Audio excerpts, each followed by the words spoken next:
Welcome, welcome, welcome. Welcome to the AI Learning Lab. Tobias, right in there. Bang. You're like number 2. What's happening? Good to see you. Good to see you. All right. Got the Hamilton shirt on tonight. Dun, dun, dun, dun, dun, dun, dun. Happy Monday. Happy Monday. Hey, Maria D, what's shaking? Welcome, welcome, welcome. Welcome to the AI Learning Lab. Got a lovely little graphic here. We got more graphics. Look, I should go make more. I only made 4. But these are with that new tool, Ideogram. Pretty slick. Pretty slick. You can make letters and pictures now. Didn't be you could do that before, but now you can. I got a little pimple right there. It's just, it's not pleasant. Love this shirt. Boom, boom, boom. Da da da da. Hamilton. That was a fine musical. Although I saw a road and truck show of it here in Denver. Bad casting. Not so good. But what are you going to do? Welcome, everyone. My name is Kyle Shannon. This is the AI Learning Lab. We have this lovely graphic here. Also, if you are new to the world of generative AI, what we talk about on the channel is generative AI. You ask questions, I answer them, I wax philosophic, I make funny voices, I cuss like a sailor sometimes, then other times I don't. But I was called classless the other night or something like that because of my tacky, I think, because of my cussing. But it happens, so if you don't like cussing, I wouldn't stay. The channel's popular enough, we have a scammer that's cloned our channel and stolen all our videos, so that's fun. If you haven't played with ChatGPT, go here right now. Like, while I get this up and running, we're waiting for people to come in. Chat.openai.com, that's the official ChatGPT website. I don't work for them. This is more here. These are things that I think are not a waste of your time. That's why these are here. ChatGPT is really the best of these things right now. There's some getting close. Claude is getting close. Claude's got some advantages that ChatGPT doesn't. But just go there, start talking to it. If you're like, but Kyle, I don't know what to say. What would I say? It's just like a Google box. It's like the Google box. You just do a Google search. Is it like the Google box? It's not like the Google box. Well, it is like the Google box, but it's not like the Google box. Much more different than the Google box. Deeper. Way deeper. If you go to this thing, prompts.chat, that will teach you how to talk to that thing. There's a primer in there, and there's sample prompts of, like, you can tell it to act like certain things. A lot of people also come in here and they're like, but Kyle, how can I make money with AI? And what I always say is, you can make money with ChatGPT. No, I don't say that. Avoid those people. Anyone that's like, you can make money with ChatGPT. No, I mean, you can. But it's not about the tool. It's about what you do with the tool, like any tool.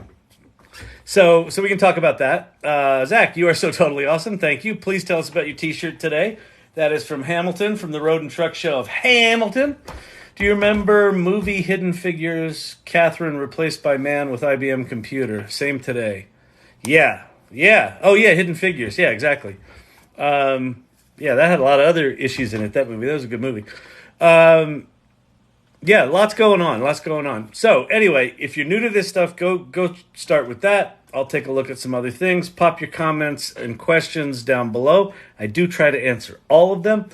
A little bit about my background. I am an entrepreneur. I am the founder and CEO of a company called Storyvine, which is an automated video storytelling platform. We do a lot of work in healthcare and pharma. It's an 11-year-old company. Our automated video platform actually does not use AI to do the video automation, the editing automation, believe it or not. We did it the old-fashioned way with programming and code. It's not just magically assembled, but we're rolling a lot of AI into that platform. And then the other thing that is relevant in my background is I was an entrepreneur in the early days of the World Wide Web. So in 1994, I co-founded an agency called agency.com, which was one of the very first digital agencies. And the parallels between the early days of the web and the early days of this stuff are insane. It's crazy. It's cow. It's just like it. You wouldn't believe it, except this is moving faster, and it's significantly more profound, in my humble little opinion. So anyway, yeah, that's what's going on there. What else happened today? ChatGPT announced ChatGPT for Enterprise today. So they're rolling it out over the next few weeks, trying to get it to as many people as they can. There's going to be a self-service version for small business. Big businesses are going to have whatever they have. It's likely going to be more than $20 a person, but I'm hoping it's kind of like $30 a person, at least for small companies. It allows safety and privacy. They're not going to train on your data. They will shortly be rolling out your ability to train on your own data. So all of the startups over the last 6 months that were like, but ChatGPT, it's really hard to train on your own data, so I'm going to make a company to compete with them. Well, they're going to just turn that shit on. And so you'll be able to train ChatGPT on your own data. It'll be secure. Apparently you get API credits. So if you're an enterprise customer, you can use the ChatGPT front end, but you also get API credits for the back end. So interesting, fascinating move. Someone in my comments asked me to talk about Watson X, which is IBM's entry into this. I don't think I saw any super new news. It looks like the most recent thing they talked about with Watson X was about 6 days ago, they announced a kind of code assistant for enterprises that kind of specializes in taking mainframe COBOL code and converting it to Java, which if you're in enterprise IT, you still have to find people that know COBOL, which is, like COBOL was the thing when I was going into college in the late 80s and early 90s. So I think it was tired back then. So that's interesting. But Watson X, in my opinion, is IBM trying to kind of resurrect a brand that was damaged a bit because with Watson Health that sort of purported to change everything in AI and then didn't really go that well. Wasn't a success. So I don't know. If you have any questions about that. Pete Motter. Woo, COBOL. Exactly. It's like AI, it's going to turn your COBOL into Java. Woo. That's some exciting stuff right there, boy, I'll tell you. Although if you run an IT group and you're trying to manage some legacy COBOL applications, it's probably not bad. So Zapier interfaces is now obsolete. Although Zapier, because it connects to other things, I would say the Zapier interfaces thing is probably still valid. I assume you're not talking about Watson X. I assume you're talking about ChatGPT Enterprise. Anyway, let me jump in and show you. Talking about is a song by English singer-songwriter Connor Maynard. Oh, Siri. Siri. I'd never said that those two words together that invoked her. I didn't do that. You were here. You listened to me. All right. So this is what I was talking about earlier. If you're new to this AI stuff, go to these things. Go to this top one. That's the official ChatGPT website. Claude is from a company called Anthropic, and it has 100,000 token context window. So what that means is you can put in really long documents into Claude and interact with them. Like you could put in a 50,000 word novel and just start asking it questions about it, and it'll tell you. Bing is Microsoft's entry into this space, Bing Chat. Okay, Farmer's here. Steve-O's here. What else? We've got Bard, Perplexity, Pi, and Poe are also 4 things that I think are worth exploring. Labs.perplexity lets you play with Meta's Llama 2 models. That was something that I saw about Watson X also, is that they announced, 2 weeks ago, no, maybe a week ago, you're going to be able to play with Llama 2 models on Watson X. So they're getting into the open source game, or they're enabling Meta to get into the open source game. or be hosted on their platform. Pi.ai, we like to call that here at the AI Learning Lab, Chatty GPT. It will talk your little ear off. But if you want to have a conversation with an AI and pretend like you're in a sci-fi movie, go to Pi and put it into voice mode. And then po.com is, there's lots of bots there. You can play with lots of different models. So those are worth playing with. Then in terms of image generation, check these bad boys out. Feel free to screenshot this. It's a little big. Hang on. Come on. There you go. There you are. All right. So you got Midjourney, which is the best. You got Ideogram, which is brand new and can do text. So if you want to make images with actual text in them, that's how this image was made, with Ideogram. And then Leonardo.ai and ClipDrop are both stable diffusion. PromptBook, this openart.ai/promptbook is a primer that'll teach you how to talk to these things. And then Futurepedia.io is a big old directory of AI apps. And finally, not last but least, we have a scammer. And the scammer has stolen all of my content and the name and put 2 L's in front of learning. So if you see someone that looks like me, especially after these lives, he tends to reach out to people and say, hey, I just saw you on the live. Let me try to scam your ass. So if someone reaches out to you trying to sell you crypto shit or befriend you, I would say we should have a safe word, but the fucker's probably in here, so he's going to know the safe word. So, but you know what's funny? He copied all of my videos except for the video where I talk about him. Huh? Isn't that funny? Anyway, I've reported it to TikTok many, many times. If you're from TikTok and you haven't taken it down, what the fuck?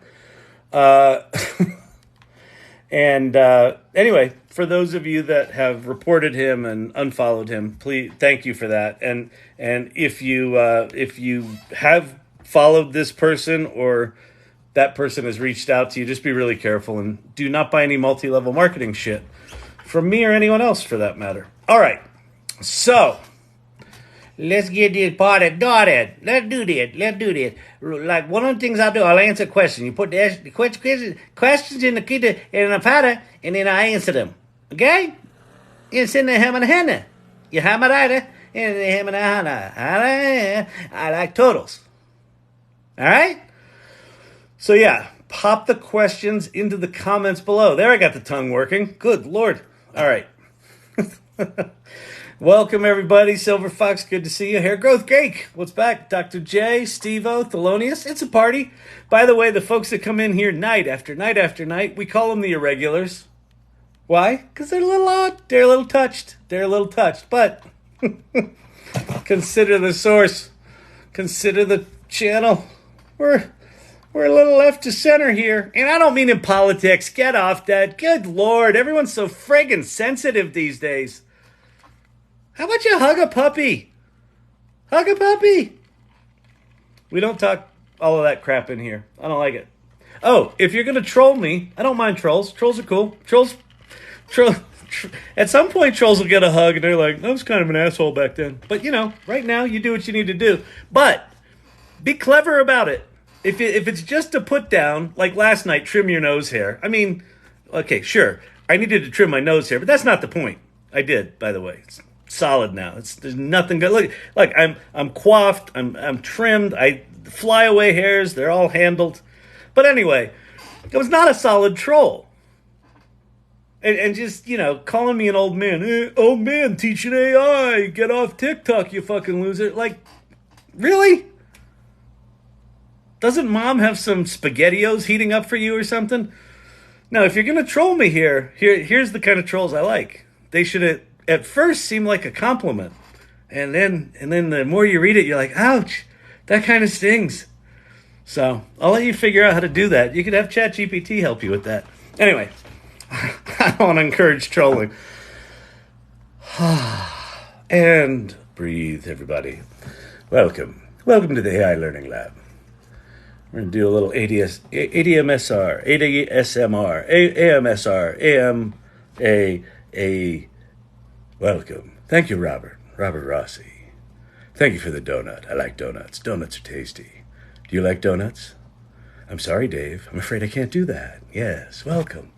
Welcome, welcome, welcome. All right, let's get to some questions. Let's do it.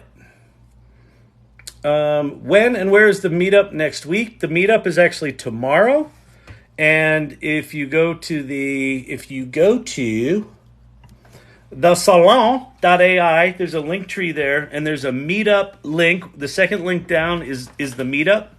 So if you join the group, and you'll see I might not have put the featured tomorrow's meeting on the meetup site. Hold on. Let me see if I'm a dum-dum. It's possible. It's very possible. Meetup.com. All right. There we are. Tuesday, August 29th. Feature the event. Confirm. Yes, so go to Meetup and let no, we don't want that. Yeah, so the information's there. So just basically RSVP to the salon tomorrow night. And then tomorrow we'll send login information if you're not in Denver. And we'll send physical location if you are in Denver. And you can come hang out and we can talk about AI stuff. And yeah, that's fun. It's a fun time. It's a fun, good time. How about all? All right. I asked ChatGPT where I might like to live in Italy with certain conditions. And how did it do? Zach Zero Pippins. Oh, shared the live. Oh, that would be nice, actually. If you're willing to, share this live. Let people know you're an AI weirdo watching another AI weirdo. And if you're like, but Kyle, I don't want people to pick on me. I don't want them to know that I like AI. Well, that makes you a secret cyborg. Don't be a secret cyborg. Come out of the shadows, you curious little George. By the way, if you are a secret cyborg, you should probably go read the article by Ethan Mollick called Detecting the Secret Cyborgs, which is about people at work that are getting secretly AI literate while their companies remain clueless. Pretty special. It's cool. It's a really interesting article. It was from a bit ago. Thank you, Steve-O. Appreciate that. Speaking of similarities, do you think we are actively in an AI bubble? That's an interesting one. There's certainly a lot of hype here. So with the World Wide Web, I started agency.com in late 1994, and it wasn't until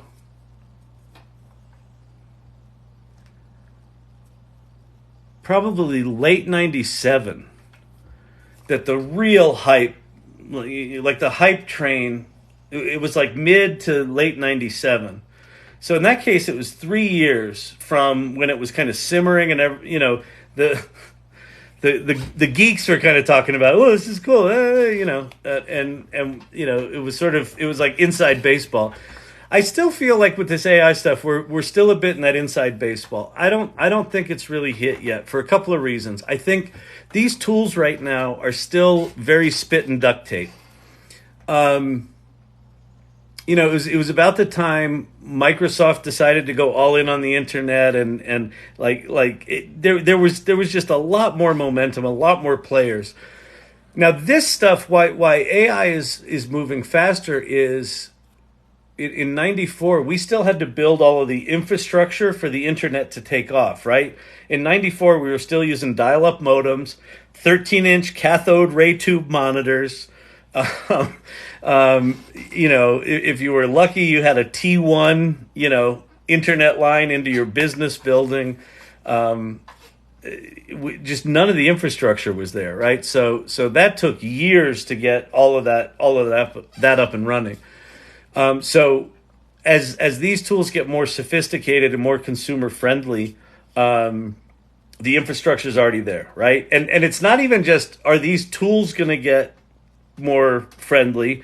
It's going to be things more like Microsoft is going to roll ChatGPT into Office 365. So everyone that uses Microsoft Word is all of a sudden going to have that button that says, write it for me. And so people that don't even really know what ChatGPT is are going to start using that little button, right? Ethan Mullock did a piece on that as well. Like, are you going to push the button when these things are in all of the tools that we use? Are you going to push the button? And does it matter if you did? Is it more important for you to take 2 hours to craft that recommendation email for that student to get them the job? Or if you press the button and it was done in 30 seconds and they get the job? Is that the goal? Which one's the goal? So, trying to think what else. Are we in a bubble? I don't think so. I don't think we are yet. I think it's very, very hyped.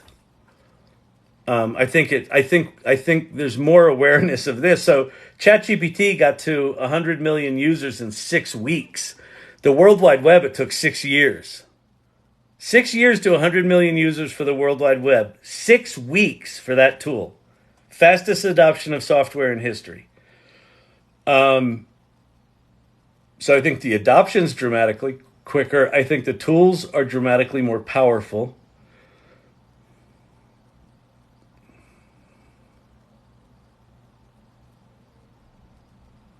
I think it's going to be next year. I think there's going to be some combination of the 2024 election here in the States, the presidential election. There's going to be a lot of AI generated crap, I think, that's going to make the news. And so people are going to start talking about it more.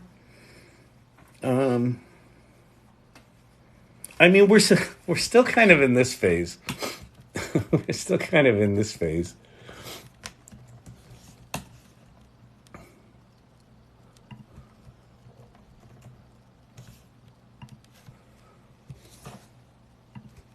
Mark with the A and then the ring around it. At? See, that's what I said. Katie said she thought it was about. Yeah. Oh. But I'd never heard it. Around I'd never or heard it about. said. I'd always seen the mark, but never heard Yeah. it said. And then it sounded stupid when I said it. Violence at NBC. Yeah, I heard around big or fight about. in the lunchroom the other See, week. there it is. Violence at NBC. GE.com. And then look, the at symbol, they didn't have the at symbol in their graphics package, so they drew a circle with an A in it. Violence at NBCGECom. I mean, Well, Allison should know. what do you is say to that, internet Allison? anyway? What is internet anyway? You know, I think we're still kind of in this phase where people are very, miseducated, uneducated about it. I think a lot of people have heard of AI, but most people assume that, AI means the robots are going to kill us because that's what Hollywood's told us.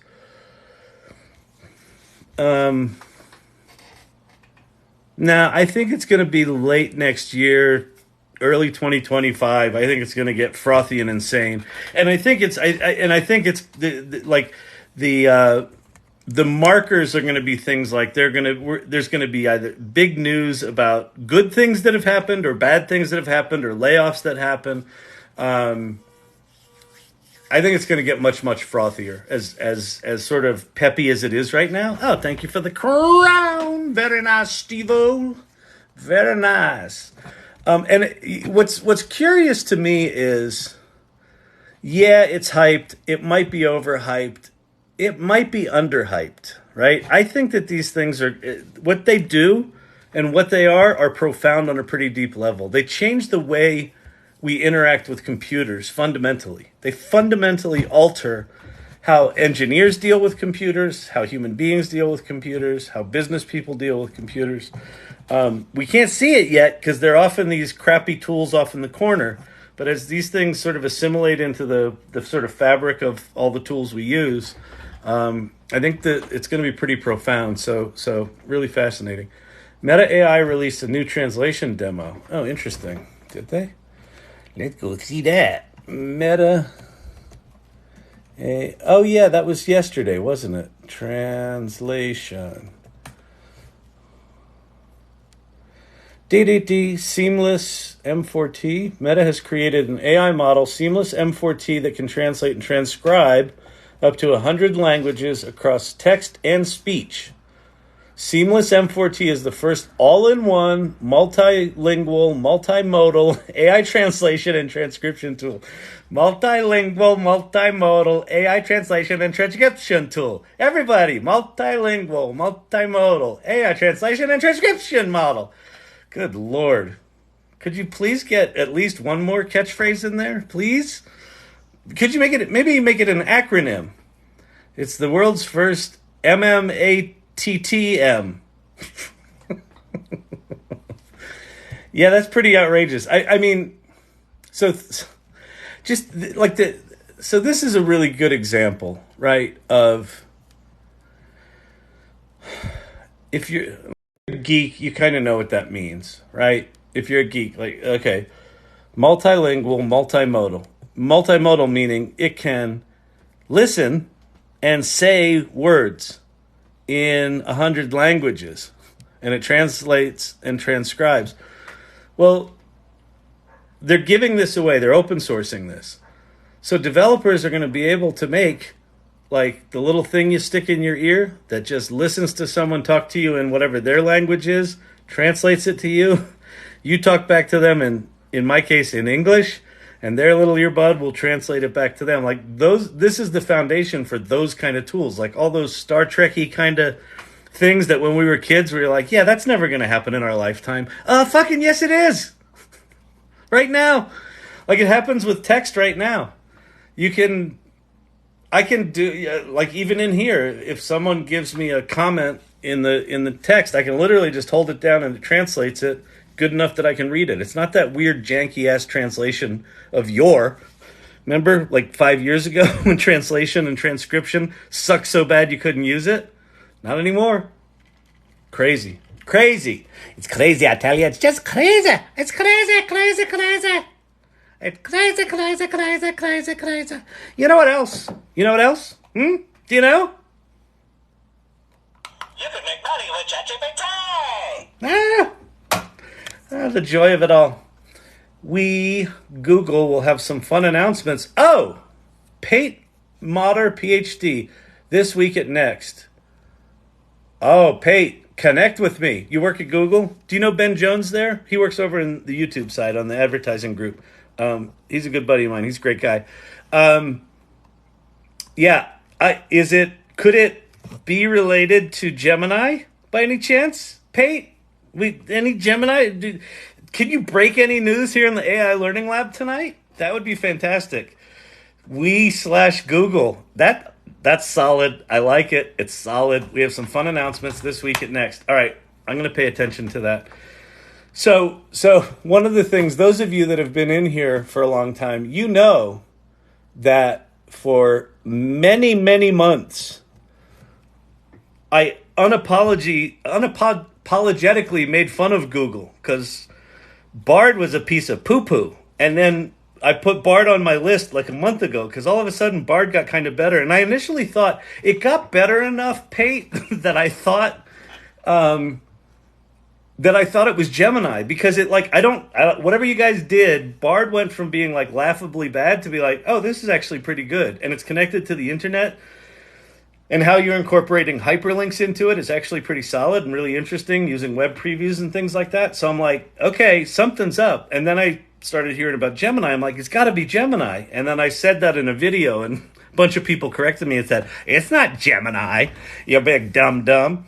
So anyway, Gemini. And then what else did you do that impressed the shit out of me? Style Drop.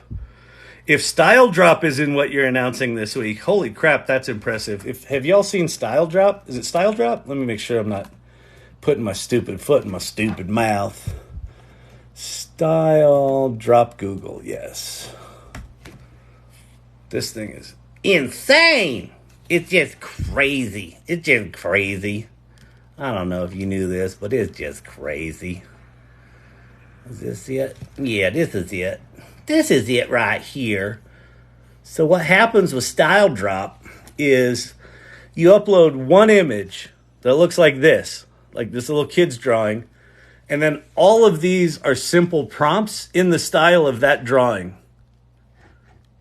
And so what I'm going to do is I'm going to flip through some different styles and just check out, like, pay attention to the moose, the hat, and the robot.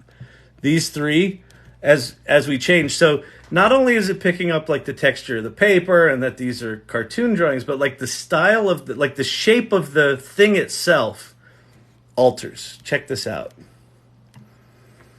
So there's like a Van Gogh one, right? So the robot down here is just like a dude. The hat's floating in the little sky. There's a bunch of these. Look at that one. That's like that 90s kind of, icon style. Look at the moose. It's like hanging on a wall. And then here's like a flat art style. Here's a moose like standing up with the little graphics on it, the little leaves. Look at the stickers. That's fucking insane. You put up the little tree with the sticker, and it does all this stuff. So this is insane, but we can't play with it yet, Pate. Do we get to play? Do we get to play? I'm all excited now. I hope you're saying stuff down below. Anyway, welcome. Welcome to the AI Learning Lab. See, we've been learning. I try to keep it honest in here. I bashed the crap out of Google for the first 6 months of the year, and now I've been nicer because, quite frankly, you got your shit together. It's like ChatGPT was a bit of a wake-up call. I know you got some smart people there. You invented the fucking transformer. It's like, got me something in the mothballs back there. So I'm excited about that. Cool. Steve-O, sup, dude? Hi, everyone. What's happening? So Zapier Interfaces is now obsolete. I don't think it is, actually. Woo Cobol. Oh, I was already here. Wait. Just TikTok just jumped me to the bottom. Welcome, everyone. My name's Kyle Shannon. This is the AI Learning Lab. And see? If it weren't the AI Learning Lab, could I do that? I have a scammer. He can't do that. He doesn't have that graphic. Although he probably just screenshotted that. He's like, I got it now. You want to buy my multi-level marketing crypto thing? It's going to be fantastic. One of the irregulars started interacting with him, and he goes, yeah, but your name's not Kyle Shannon. He goes, it's Chris Kyle Shannon. Yeah, Kyle's my middle name. Yeah, that's it. Motherfucker. Winston is here from Early Adopters. Life tends to follow. Wait, where am I? I lost my place. I'm going back. Hold, please. I'll be answering all of the questions. All of them. It's the way I like to do it in here. Frankly, madame, I don't give a dear. Anyone looking at nose hairs has issues. I know, maybe they were attracted to my little nose. They were like, oh, those little hairs that stick out. Oh, it's very sexy.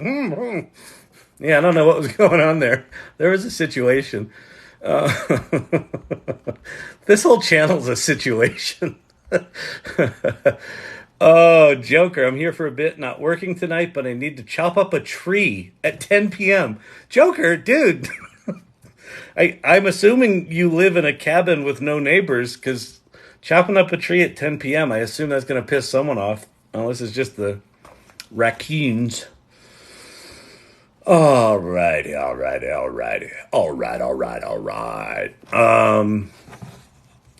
Wait, his trading platform is real weak.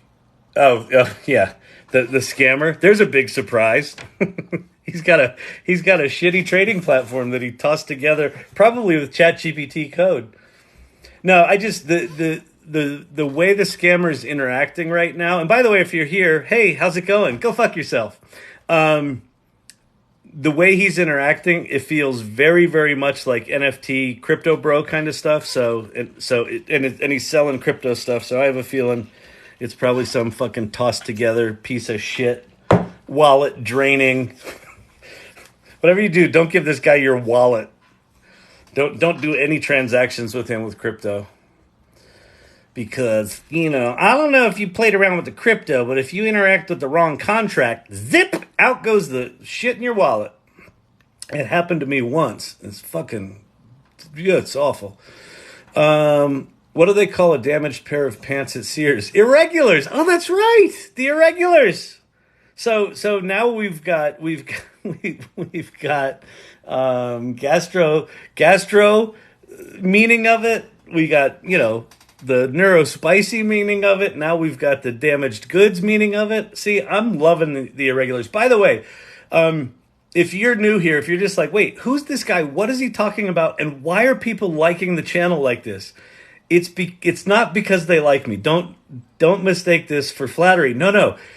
The irregulars have decided that, well, they're going to hang out and listen to me just babble, but they have to entertain themselves. So they've set internal goals to get me up to the record so far is like 101,000 likes in like a 2.5 hour meeting. Then they all injured their wrist. They got all carpal tunnel. We haven't hit it since. So, but you know, they're listen, they're having a good time. Just let them be. That's what that is. It's got nothing to do with me. So, but it's a lot of fun and it makes me smile. It makes me very happy. Hello, irregulars. SpaghettiOs. Lol. Yeah, see, I can troll people back.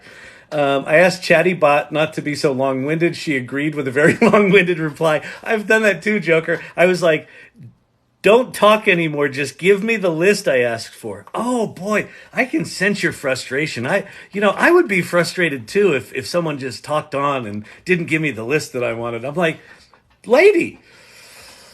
Oh, that's crazy. Anyone looking at nose hairs has issues. We did that one. Dungarees even. Huskies, exactly. Do you remember the episode of Taxi where Louis, I think he was talking to Mary Lou Henner, the redheaded woman on Taxi.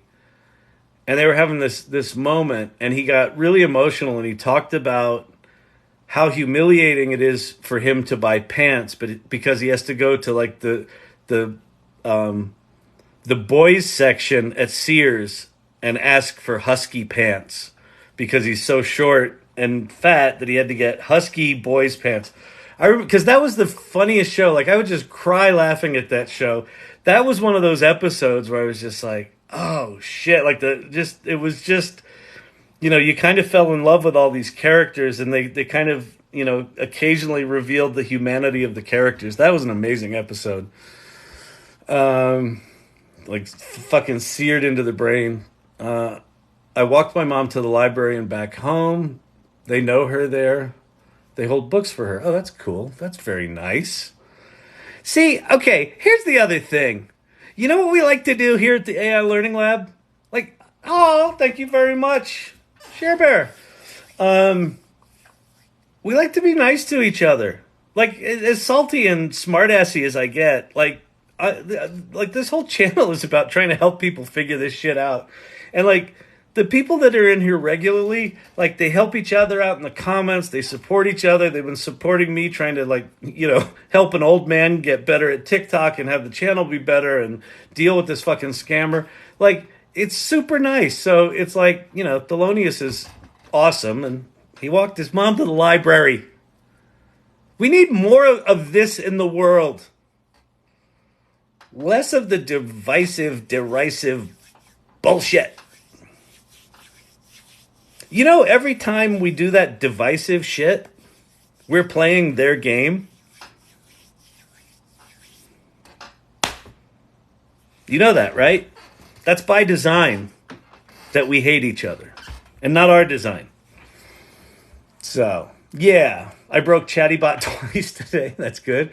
Oh no, I bought a $69 ticket for the AI salon in Des Moines tomorrow. That's a shame. It's a different salon. That one's it's a bit more hands-on, that one, but it might be fun. You might enjoy it. So salon meet is tomorrow. That's correct. Thelonious, you're a model son. Thelonious is. They won't give her books she doesn't request because, as the librarian says, she's probably already read it. Oh, that's really funny. A 286 for only $1,900.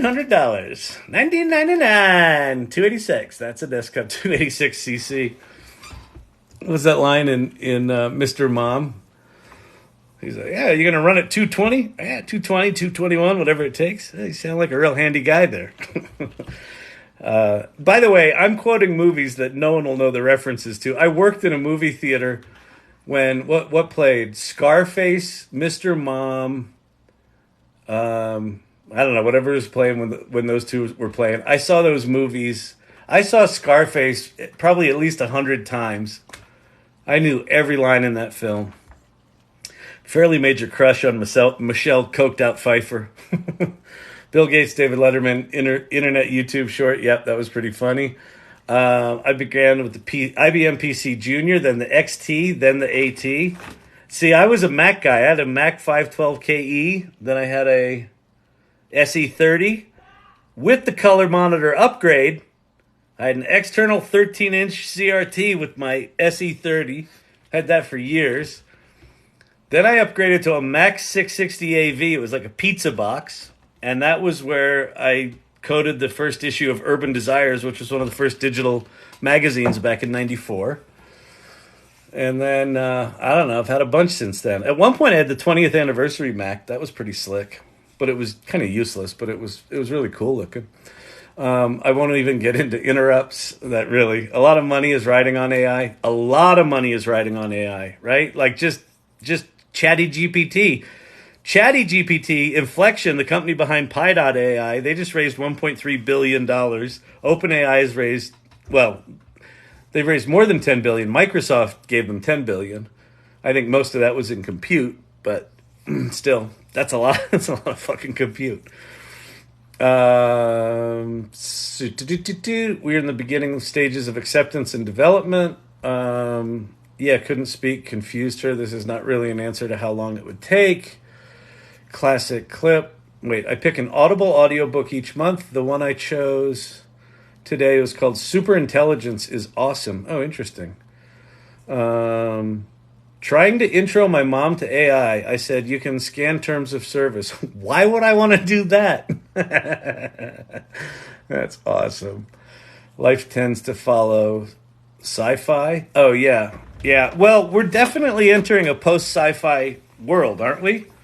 I mean, I did a fun thing. I went to ChatGPT, Claude, and one of the other ones. Maybe it was Bard. And I said, list the top 20 sci-fi movies that mention anything about AI. And then make a column for, like, have we achieved it yet? Or if we haven't achieved it, when do you think we'll achieve it? That was a pretty interesting little exercise, because a lot of those movies, we can sort of check the box, like, yeah, we can do that now. Or, like, these tools are close enough that we're going to be able to do that very shortly. If you're new here, everyone, and not quite sure where to start with this stuff and what I'm talking about, and like, why is he going on about this stuff? Go to chat.openai.com, that URL right there. That's the official ChatGPT website. If you haven't played with ChatGPT, go play with it. And you're like, but my friends keep talking about AI and it's really annoying and I don't want to and it's going to steal my job and the robots are going to kill us. No! If you're like that, just take a breath, in through the nose, out through the mouth. And go there. And start playing. And you're like, but Kyle, I don't know what to type. Okay, then go there. Prompts.chat. That will teach you how to talk to these things. I'm not affiliated with any of this shit, so I don't really care if you do it or not. But it is in your interest to go do it. In my opinion, it is worth every human being's time on this planet to go play with these things long enough to have a Kevin McAllister moment. Remember Home Alone?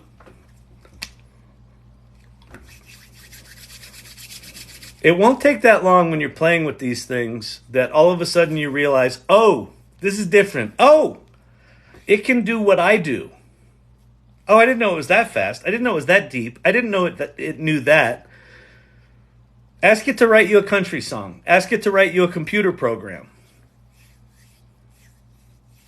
Ask it to give you a table comparing two obscure topics that you know something about.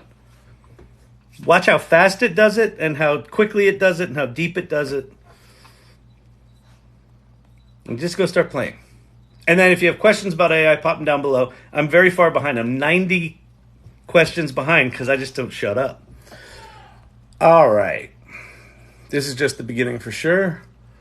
CNET has an AI glossary. Basic terms all ChatGPT users should know. That's cool. I like it. Go there. That sounds right. Stream's on a whole different level. This stream is, yeah. So here's what happens. When you get a guy with an acting degree who started out as a computer science guy who knows enough about computers to be dangerous and enough about acting to be dangerous, you get this fucking insanity. And you toss in a little ADHD as the operating system. This is like a PC Junior running Windows 92 up here. But someone put a Mac interface on it. So it's like this channel's it's something. It's it's gonna be good though. All right, did you cut your chin shaving? What color is the face paint? Wait, what color is the paint fence? No, that's a zit. I discovered that earlier, and it's annoying. It's just a zit. It's just a zit. I did trim my nose hair. The porches are some sort of shitty, like 1992 green. You know, that sort of like, it's like a less saturated avocado. Not our choice. And then the fence is semi-transparent stain in a lovely stone hedge color. And it is lovely. It's like a washed out, beautiful sort of thing. But yeah, that's what's going on here. Start calling it juggler. I am a juggler, by the way. I was a professional juggler for a while. It's so funny. It's like whenever we drive to Costco, there's a juggler dude that just at the stoplight, he's always juggling. And so whenever we pull up to the stoplight, I'm like, well, I got career options, honey. If this Storyvine thing doesn't work out, it's not funny. It's funny to me. Where's my t-shirt? That's all I'm asking for. I know. I got to get a t-shirt. I mean, we got to get we'll get something going. Listen, I'm busy. I'm trying to keep up with the AI, and then I got to make a workshop because I said I'd make a workshop, and then I said I'd make t-shirts, and then I got a zit under my chin, and my nose hairs were too long.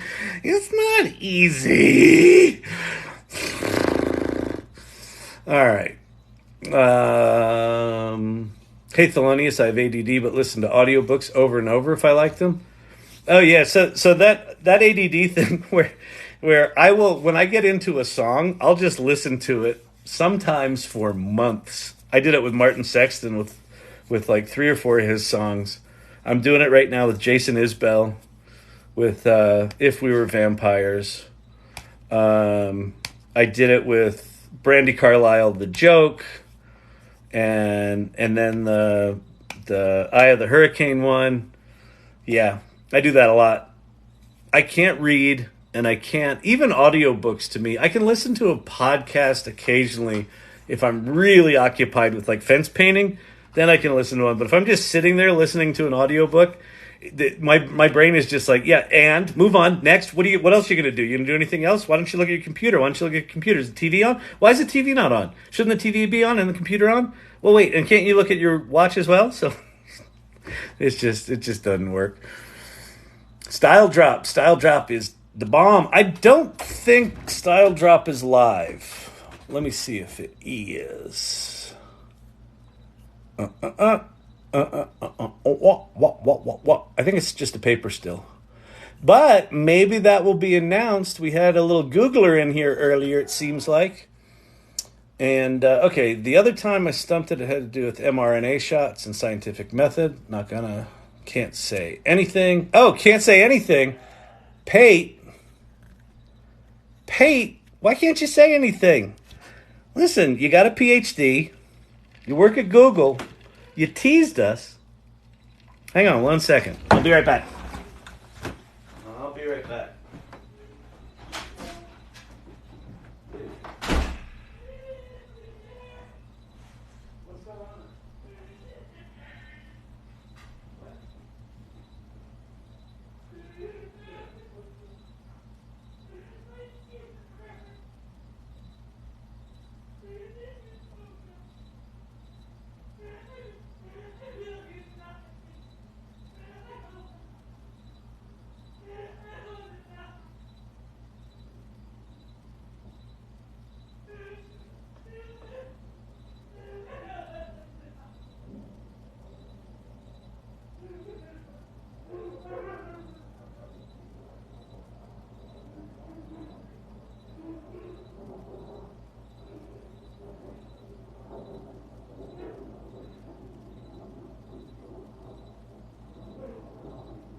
All right.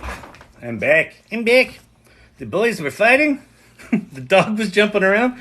Good Lord. Oh, y'all been tapping that screen a lot. Okay. I hate demos that never go live. I know. That one in particular, the style drop thing, like, I want that live yesterday.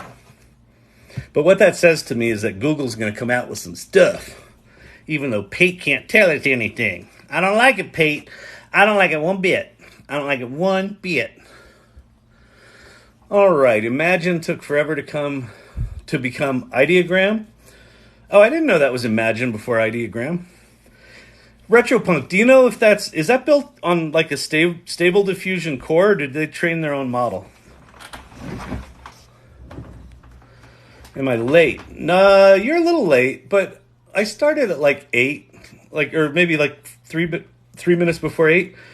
I started right before 8, Emilio's wife, but welcome. Welcome.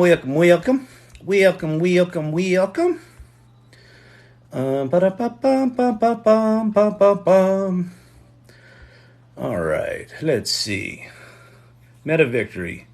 Yo, cousin D Google got their shit together because they be late to the AI Learning Lab. Well, I'm not saying that Google got their shit together because we told them to. But the shit wasn't together, and, we kind of trolled them for a bit, and then they got their shit together, and now they got exciting stuff coming out. The lab's got some clout. I don't like to brag. But, when you got it, you got it. It's fantastic. It's fantastic. All right. I'm fairly certain Google doesn't know who we are. But someone from Google's here. That's pretty cool. Welcome, Pate. It's cool having you here. I'd like to have someone here from TikTok so I could say, get rid of my fucking scammer. Would you like to report someone who's impersonating you? Yes. Oh, yeah, we don't see a problem with that. Well, okay. Then why is it a choice? All right. Tesla's $300 million AI cluster going live today. Yes, they're 10,000 GPUs that were ironically ordered a week after Elon Musk signed that thing that said all AI companies should pause their development. I think what he was saying was, hey guys, wait for me. Everyone should pause. Order the 10,000 GPUs. When do they get here? I'm going to call the company X. Let's do a bunch of AI stuff. We good? I just want to understand the universe. That going to work for everyone else? So, yeah. Yeah, so who's not on the wacky little list here, the wacky little AI Learning Lab list? We got, OpenAI, Microsoft, Anthropic, Google, Meta, Inflection, $1.3 billion raise. That's Quora. They're not as big a player, but that's an interesting tool. We still have yet to hear from Cohere, Apple, X. There's some stuff coming. It's going to be good. Sounds like we're going to get something this week. Go down to the bayou, get some of that Google stuff. They're going to come out and they're going to go, oh, OpenAI, you're so cute. You're so cute with your little ChatGPT. We just cut a $100 million deal with the New York Times. Isn't it funny that they're threatening to sue you now? It's such a curious little thing. Wonder why that is.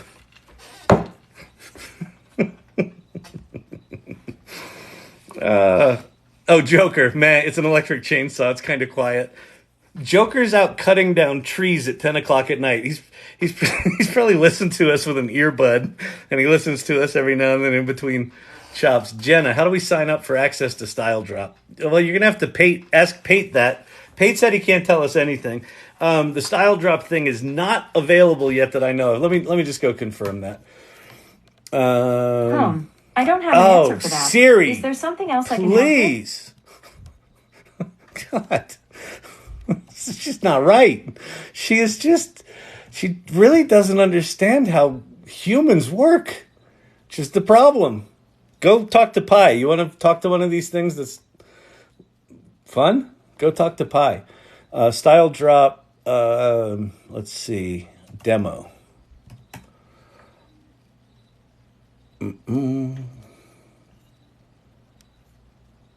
There's a GitHub of it. Yeah, no, this is just the announcement. Ding, ding, ding. Videos of it. Yeah,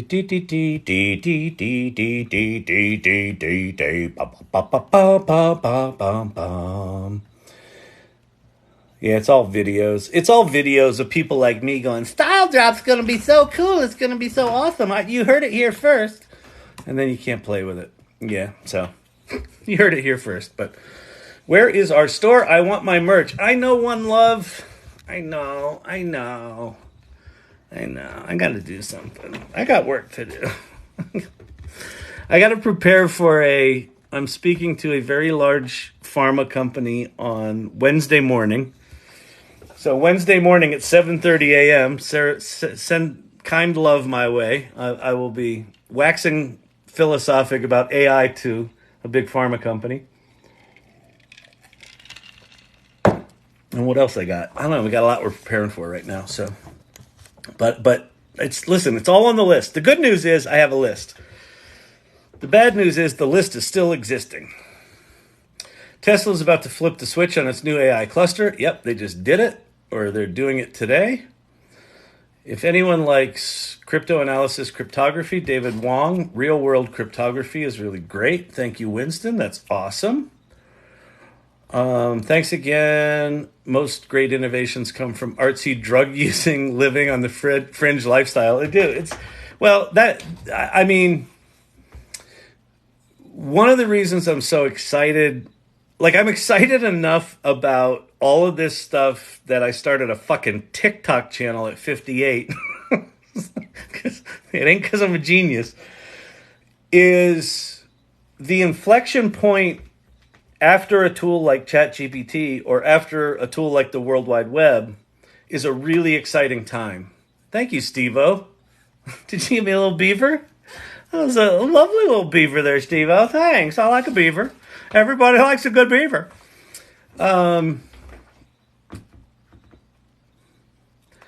Prior to the World Wide Web, the internet was this command line, research, scientists, universities kind of tool. And then the World Wide Web made it this simple, right? And machine learning was similarly complicated and, using it for all sorts of specialized things. And you had to be a mathematician and And then ChatGPT comes along and kind of reveals this incredible power in a single little Ask Me Anything box. And it changes everything. Because what happens is the researchers and scientists and mathematicians look at these tools and they're going to use them in a particular way. And you get some wacky ass artist or some, ex-actor that fancies himself computer savvy. People are going to start to do some shit. You get architects in here and product designers and, wordsmiths of all kinds. There's going to be some amazing stuff happening. And just really unexpected stuff. And this is, right now's the time, right? This is like revenge of the liberal arts majors. Bring all of your ideas. Bring all of you. Because these tools can amplify even the smallest little piece of talent you have and blow it out. And that's why I think we are entering that. The Great Renaissance that started, in my humble opinion, on that date, November 30th, 2022. That's the day ChatGPT launched. And that's the beginning of that, in my opinion. I think the next 5, 10, 15, 20, 30 years are going to be insane. And from where I sit, in a good way. Is there the risk of lots and lots of bad shit? Yeah, but that's been all covered. I feel like it's easy to go there. What if it gets really good? What if way more humans are fully self-expressed and less frustrated and less souls crushed because their jobs are these repetitive, mindless, numbing, cog in the wheel, even knowledge work? I have to update my data in the spreadsheet, my TPS report, TPS report, TPS report, TPS report that no one fucking reads. What if all that shit was automated? Well, then what would I do? I don't know. What do you want to do? I kind of always wanted to do needlepoint. Okay, go do that.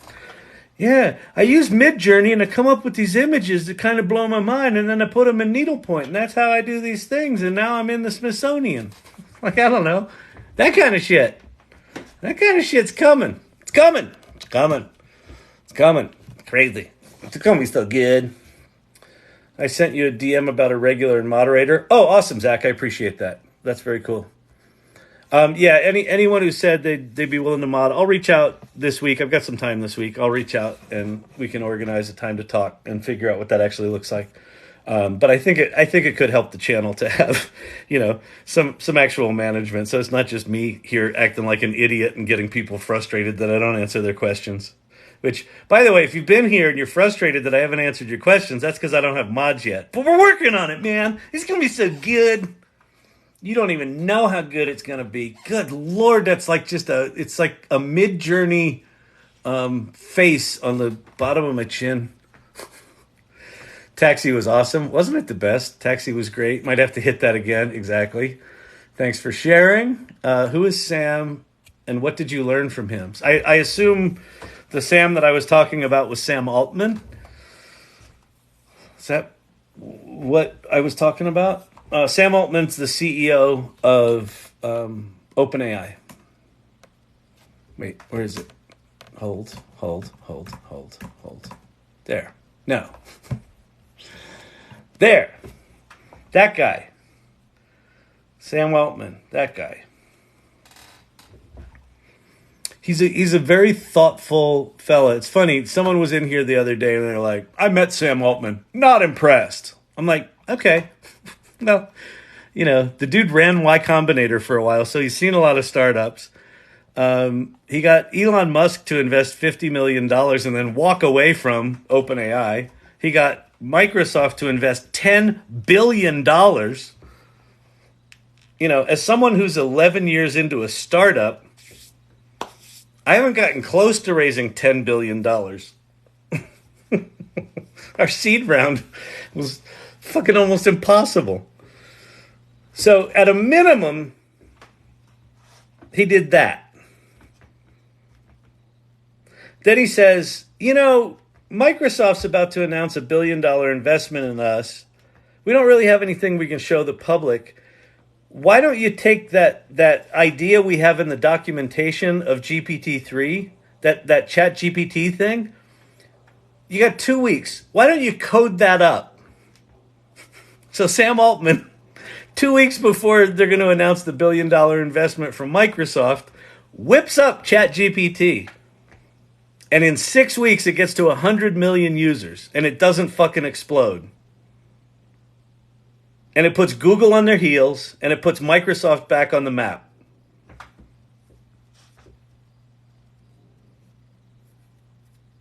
I mean, you can say what you want about him, but so far so good. Now, is he going to be the winner forever and always? Of course not. Like, shit's going to happen. If Pate's correct and Google's going to announce something saucy this week that puts Microsoft and OpenAI on their heels, well, then we got a boxing match, right? You ever watch boxing? One guy's just fucking pummeling the other one. I can't believe this. I can't believe he knocked the champ down. The champ doesn't have his legs under him, and champ doesn't have... Oh! The champ just woke up. So this is going to be a fantastic thing. Emilio's wife. Wait, we signed up to help an old man on his channel? You did. That's the deal. I'm the old man. This is the channel. This is it. Old man on TikTok. Old man on TikTok. Hey, you kid, get off my lawn. Where do I click on it? How do I turn it? Martha? How do I turn this TikTok on? I'm on the TikTok. I'm on the TikTok. No, I'm on the TikTok. How do I turn the TikTok on? What? Oh, it's already on. Is it on? Yeah, that's this channel. All right. Divide and conquer. When I click the like a lot, I keep accidentally scrolling off the live. I know. So what we did discover the other night, if those of you with carpal tunnel are like, we're up to 30,000 likes in like an hour. So you guys are amazing. Is that right? Yeah. Apparently from Amazon, you can order an auto clicker, an auto screen tapper. So, or you can just get a Raspberry Pi and a little actuator and just put like the end of, one of those little screen styluses. We are one people. We are the same blood. Yeah, exactly. Yeah, we're all just us. Here's the deal. I mean, this gets back to, this was a comment when I was talking about, like, let's stop being so divisive and assholes to each other. Like, let's get back to some empathy and connecting as humans. Here's the deal. We're all fucking trying to figure it out. Life's hard. Life's a pain in the ass. It's painful. You know when it's more painful? When you're mean to other people and they're mean to you. So maybe just do less of that. That's what I'm in for. All right. And I think these tools are going to help with that, oddly enough. I think the robots are going to help us rediscover our humanity. I think it's in a great twist of fate. We are going to become better people because of the tools. And you're like, but Kyle, why? Do you find yourself saying please and thank you to ChatGPT? I do. I've tried to stop. And then it'll be like nice to me. And I'm like, oh, thanks a lot. I'm like, I don't have to say that. But I'm like, fuck it. And then when I go to write a note to an actual human being, you know what I do? I go, oh, I should thank them. Please do this. Oh. It's like, this shit's reminding me to like suck less. This is the best channel. Lots of Cuz O'Donnell fun humor. Cousin O'Donnell. That's nice. That's nice. I like it. I'm telling you, man, we're going to get Rosie in here one night. She's going to see me. She's going to be like, oh my God, am I looking in the mirror? Exactly. We'll hang out. We'll party. Do you have a Discord channel? I have the AI Salon has a Discord channel. Wait, that's the AI Salon. Go to the salon.ai. And that's a link tree. And the second link goes to our meetup. So our next meeting is tomorrow night. And then the link below that is a link to the Discord. And so you can go into the Discord and there's a Midjourney channel in there and there's all sorts of different channels. The AI Salon is something I created back in December as a way to just create a community of people who are curious about AI and trying to figure it out. And they're on the adventure. And, some people come there and they were, machine learning people and now they're trying to figure out this generative AI stuff. Some people are come in because they're like, I heard about this AI. I'm scared. Is it going to be okay? Tell me it's going to be okay. It's not going to be okay, is it? It's going to be okay? Tell me it's going to be okay. Sometimes it's that. Sometimes it's people like, I heard it was cool, man. I'm looking for a job. Anybody hiring an AI? But what's cool about where we are with this industry right now, I wouldn't even call it an industry yet. I suppose it is.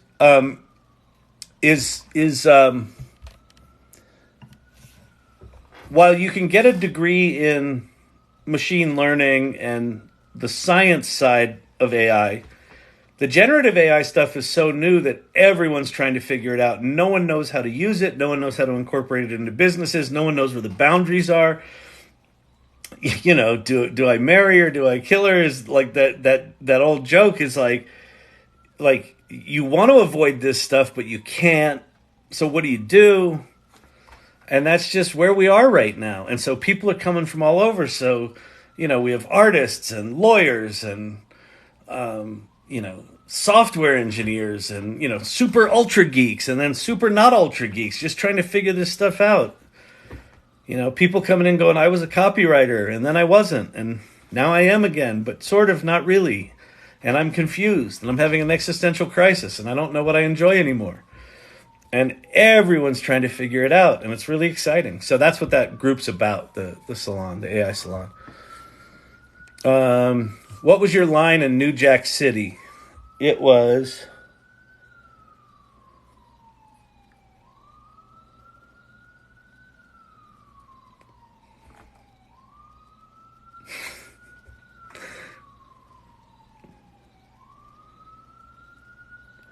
I can't remember the exact. It was something like, "I'll take an 8-ball." So I'm white boy number 1, and white boy number 2 was in the passenger seat. So I'm driving the car. So we pull up to the block in Harlem, and a black dude walks up to the car, and I say something like, "Oh, I don't think I said no." I pull up to the block, and some dude walks up to the car and says something like, "What the fuck are you doing in the neighborhood?" And I was like, "Go, go, go, go, go!" And I floor the car, we pull out, we zoom out. And then we shot another scene on a bridge. And I don't know I forget what the scene on the bridge was about. That got cut out.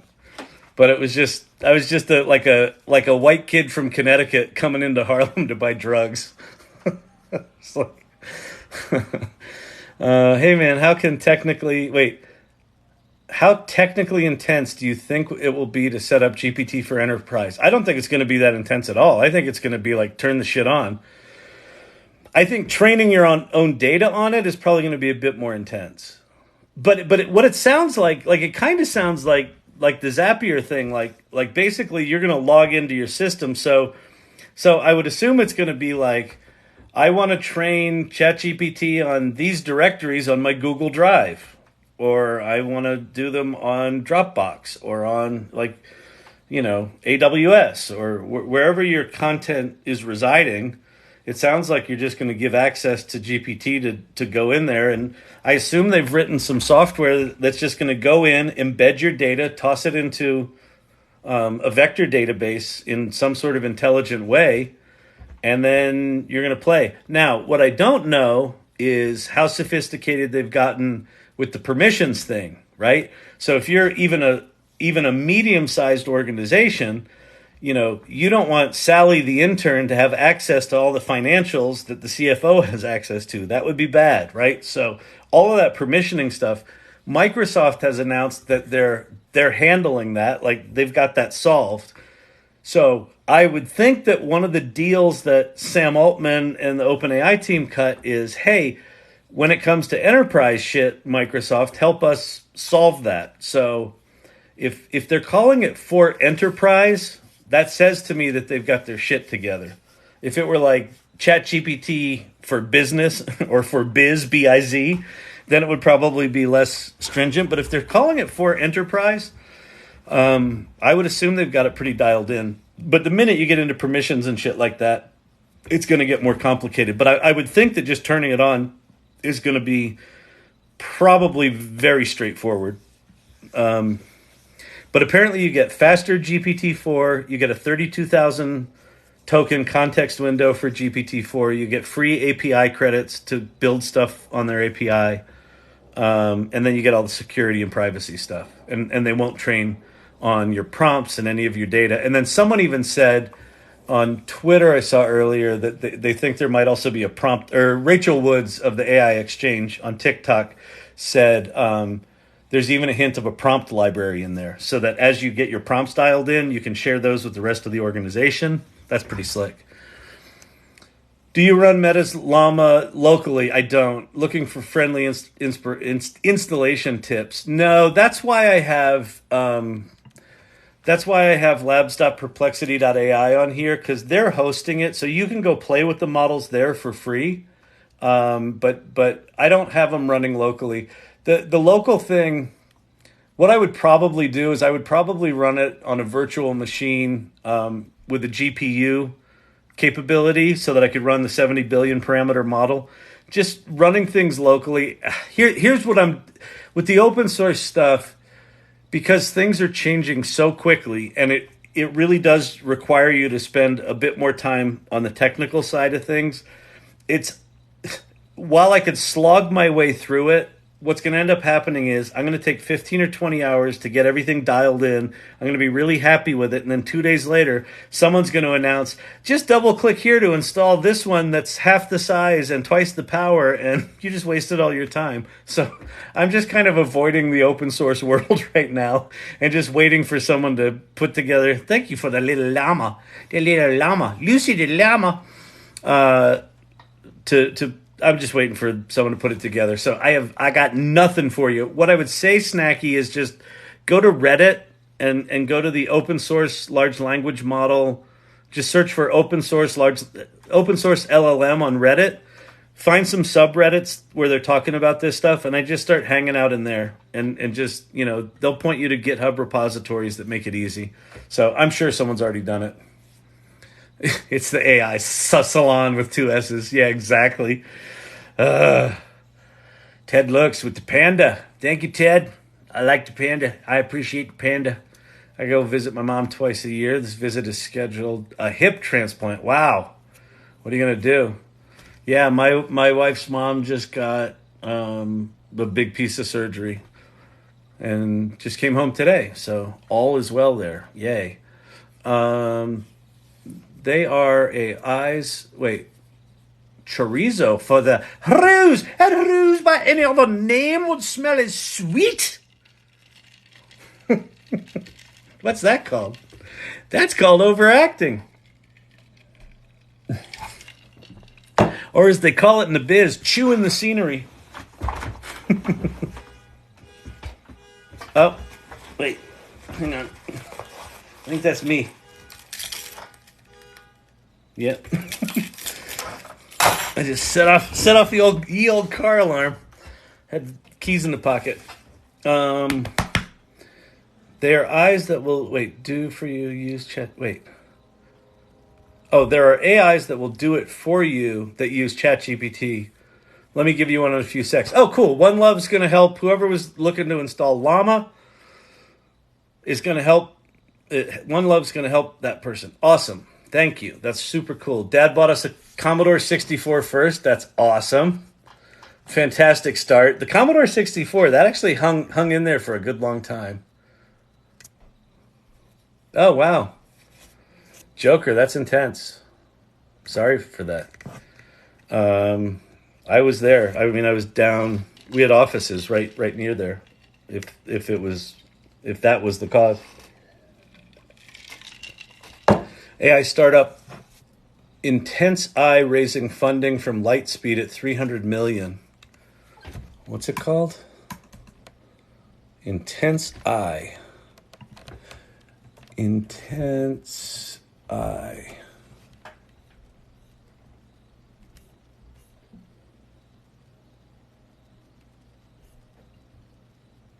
Here we go. Oh, at a $300 million valuation. So would they raise 20 or 30? Series B. And what do they do? Workplace AI software. Huh. Cool. Yeah, it's starting. I mean, the investments in this space are pretty eye-watering. That one's kind of normal. Only a $300 million valuation?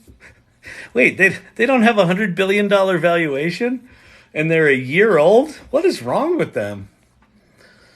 Just sign up your company with Crunchbase and you'll see how AI is changing business. Thank you. Kind of stoic about death. Life energy is energy. It can't be destroyed. Exactly. I agree with that. From New York Times, AI brings the robot wingman to aerial combat. Oh, interesting.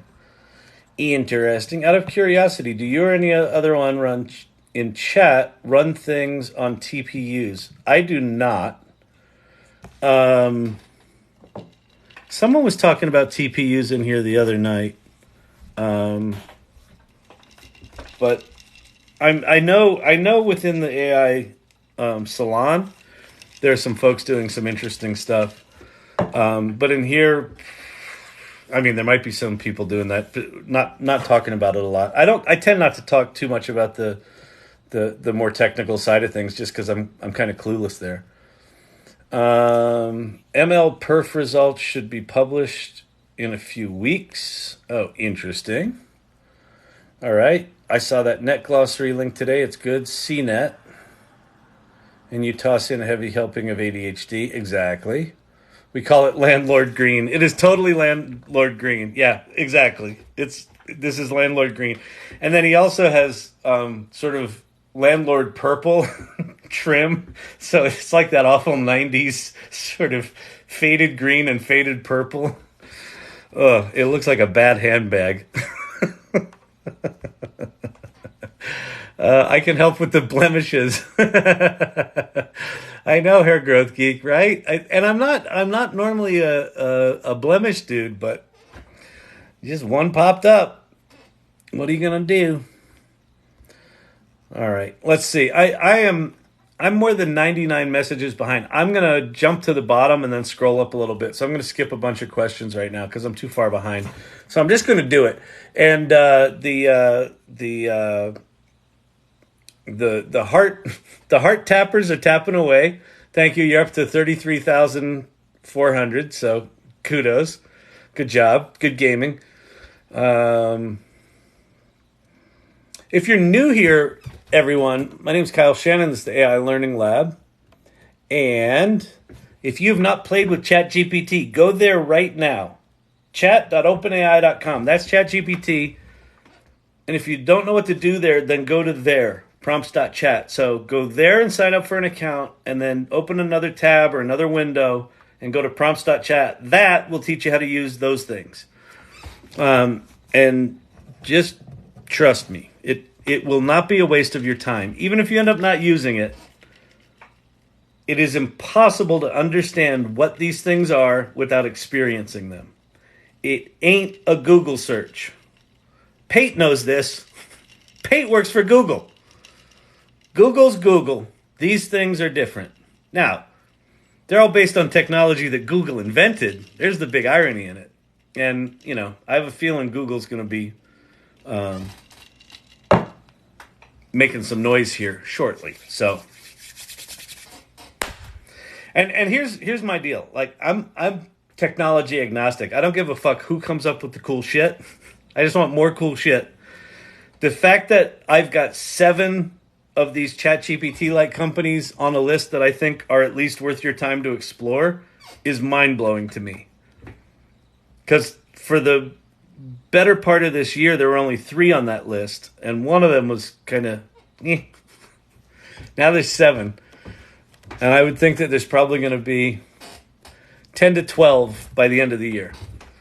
And I'll prune, but we're in a pretty remarkable time right now. So go play, go do it, go do it,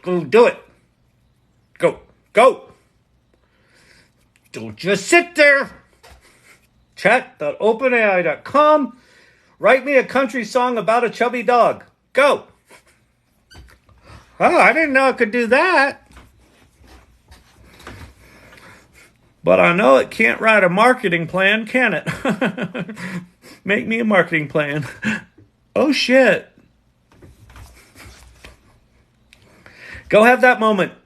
Go have your Kevin McAllister moment. That's when the fun really begins. That's when you realize, oh, shit, I can't unsee this. There's some things in life you can't unsee. This is one of them. And it ain't getting uninvented.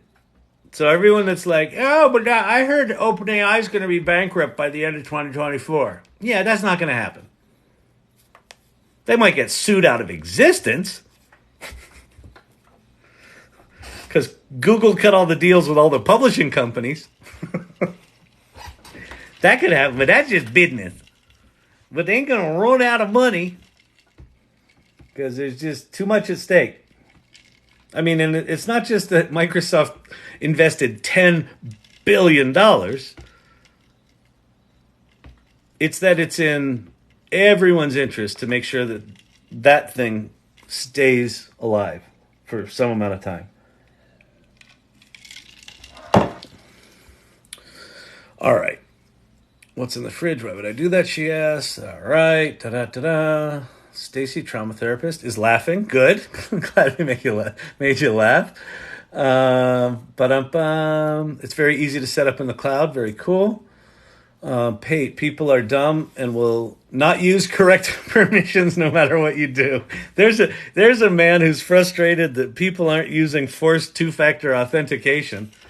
By the way, Pate, the one thing that Google single sign-on is doing now that I actually kind of like, because the two-factor authentication with the fucking Authenticator app, I want to throw my phone so hard at so many walls multiple times a day.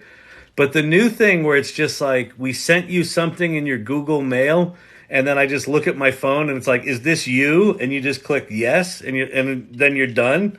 Like, that's good. Like, actual improvement in two-factor authentication. Yay! Now we just need to get rid of the password altogether. And here, I'll show this. I'll freak some people out with this.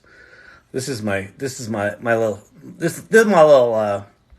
AI flex.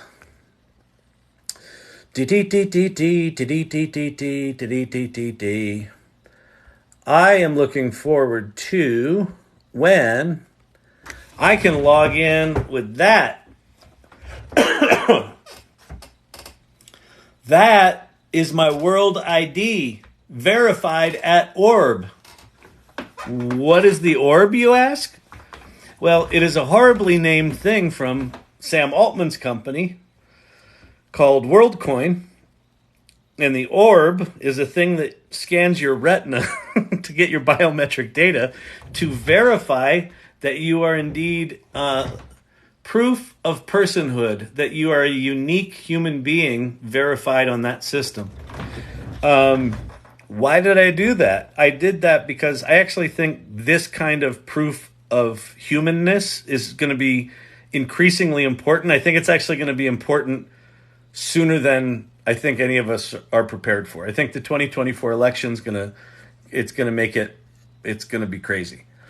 And but if I have an anonymous proof of personhood and I'm the only one that can get that, well, that could be my ID to get into sites, and I would never have to remember a fucking password ever again. That'd be nice. Can we do that now? First it was have a password. Then it was have a password with a capital letter. Okay, I can hit the shift key. Then it was have a password more than 6 characters with a capital letter and a number. Okay, I can do that. Then it was have a password that's more than 8 characters with a special symbol, a capital letter, and a number. Then it just doesn't fucking end. And then it's like, oh, I'm sorry, you haven't changed your password in more than 3 hours. You're going to have to go ahead and change that now. And then you change it and you're like, well, you can't use something that you've used in the past decade. Why would you do that? And you're like, oh my God. And then it's like, would you like me to recommend a password you can never, ever possibly remember? Okay, how do I remember that? You have to remember a password to this password manager. And if you forget the password manager, you lose all your passwords, but you can't remember them anyway, so don't lose that one. Well, what password do I do there? See, and now I feel like Howie Mandel. He said, and then now we get two-factor where just having one password is not enough. You have to have the double password, and then you have the gotcha, the CAPTCHA with the look at the bike and which one's the bike, and it's like they're increasingly obscured because we got machine vision that can see them now. So now the bike is like this big in 16 different spots on the thing, and you have to click 15 of the squares, but you only clicked 14, and so now you have to do it again, and then after the third attempt they kick you out, and you have to change your password again. This is every fucking day of my life. Congratulations, you logged in. Now go to your Authenticator app. Which one? I've got 7. Fucking awful people. Pate, did you do this? Is it you? You have a PhD. You've got the brain to be able to do this. It might be your fault. We might have to gang up on Pate. It might not be a good night for you, Pate. I've got password trauma. I've got password PTSD. It's not good. I like turtles. Am I the only one? I think I am. Oh, I do declare, I feel a little flustered. Whew. Is it warm in here or is it me? Huh. All right, I've been playing around with training data sets. This is from Rudy with my Llama 2 13B on my laptop, but speed is not my issue. What is your issue, Rudy? That's a very intriguing little thing. Huh. You should use a TPU. I hear they work really well and are ridiculously cost-effective. Super cool. Again, I love that you guys are supporting one another. I love that. Did you explain why you took ChatGPT off your list? I didn't. It's the top one. It's just why they didn't. All right, I'm back. I just froze. All right, looks like the hearts are stopping. Can you hear me? Like, tap a lot right now. Tap the hearts a lot right now. I know you've been tapping a lot, but I just want to make sure that I can still be heard or seen. Because I froze solid on my side. Okay. I think we're good. Okay. Did you explain why you took ChatGPT off your list? I didn't. Chat.openai.com is ChatGPT. I was going to say, why they didn't register ChatGPT.com is beyond me. But again, they didn't think ChatGPT was going to be a thing. They didn't think people were going to use it. And then 100 million people signed up in 3 weeks or 6 weeks. But that's the address, chat.openai.com. It will be on my list for a while. I can't imagine ChatGPT dropping off the list for at least a year, maybe more. Because they're gonna come out with some shit. Now, Google's gonna come out with some shit. Like, Google's probably gonna slide up into this second slot here. And I think Bing is gonna drop to this page. And then I think Poe's gonna probably, like, Poe's already borderline, because it's what Poe has that's really cool is you can make your own bot and you can play with different models in it. But it's a bit of a sort of preschool kind of interface. It's a good app on your phone, but that one's going to probably go because I think we're going to see something else here. I think this is going to be a busy fall. I think it's going to be a very busy fall. I like it, Picasso. Waka waka. Oh, it just jumped me to the bottom again. Oh, that TikTok. That TikTok with their little bug. They got a little bug, you know. I don't know if you know they had a bug. They got a bug. I could tell them the bug. I could tell them right now. I could talk to the product people and say, I have documented a bug. I can recreate it regularly, over and over again. I do it nightly. It's a pain in my ass. Could you fix it? No. But we've added 16 new AI filters that can make you look like a lovely lady. Perfect. Can I get rid of my zit? It's like, hello, my name is Kyle Shannon with the AI Learning Lab. What do you mean I have no neck? This is my face. This is a normal face. Why do you ask? Okay.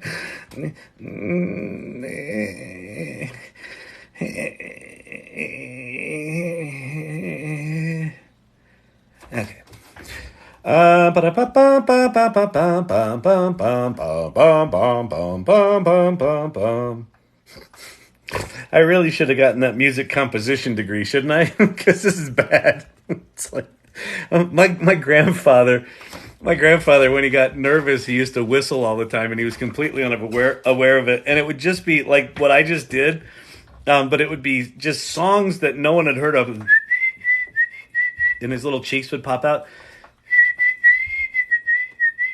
And then, like, mid-conversation, like, he'd be in a conversation and in between talking, completely just unaware that he's whistling.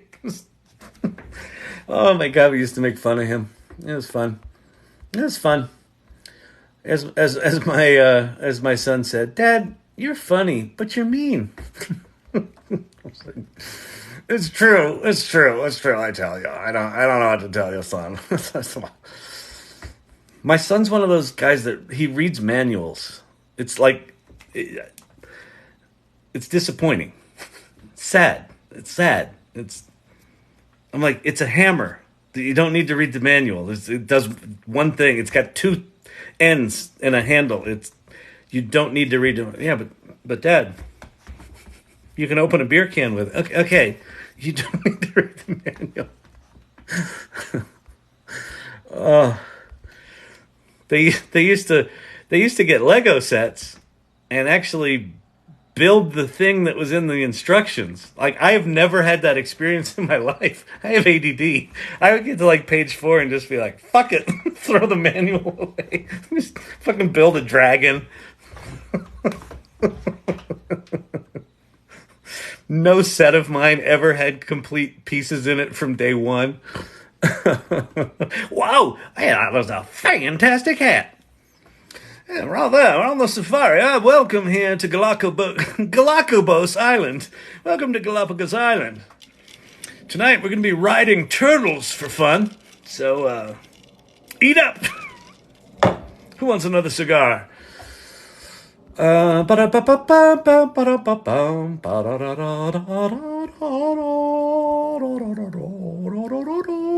handled the channel well. I agree with Emilio's wife that moderators should pin comments. I think that would be the biggest thing. And then, the moderators could also just let people know, no, this is how he is. This is just it. Yes, it stays like this. No, he doesn't appear to be on anything. We're pretty sure that's just how it is.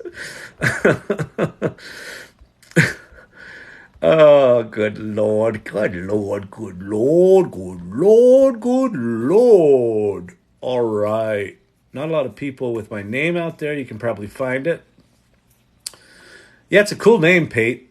Is Pate short for something? Peyton, maybe? That's cool. Click add comment and screenshot. Ah, fantastic shouting beaver. I'll tell you, the other night I was out beaver hunting and we stumbled upon a beaver. It was the size of a Labrador retriever in heat. And it just stood there. It hiked up on its back legs. I guess it was sitting on that big flat tail. And it looked at us like, what the fuck are you doing here? And we looked at it like, good Lord, I've never seen a beaver like that. And I mean, I like a good beaver. I mean, who doesn't like a good beaver, right? And I thought, do I shoot this thing plumb between the eyes? Or do I hike tail out of here? So it stared at me, and I stared at it, and the dog stared at me, and I stared at the dog. And before you know it, that beaver let out a screech like I've never heard, jumped on the other side of the dam, splashed down under the thing. Never saw him again. Craziest thing I ever did see. I like a good beaver. They're fuzzier than you think. You see them in the water, they're all slick. They get out of the water, they hike up on their legs. They're a fuzzy little beaver. I like a good beaver. All right, carrying on. I like turtles. What is the best for concept art? Midjourney. No, wait. Milo. Listen. Seriously. Milo, you and I need to have a conversation. I like the name. Milo Dennison. Very nice to meet you. Welcome to the repository. We like to think we're a little special around here. Anyway, you asked about concept art. Okay, fantastic. Listen, Midjourney, fantastic imagery. Type in some words, out comes a picture. They're beautiful. Photograph, painting, styles, up one side, down the other. Now, don't type in hand model. Oh, they're getting better. But the hands are a mess. Arms are sometimes far too short. doesn't quite seem to understand snails for some reason. Anyway, brilliant. Midjourney. Fantastic. There's a new kid on the block. We don't like the nouveau riche, if you know what I mean. Anyway. Ideogram. Wait.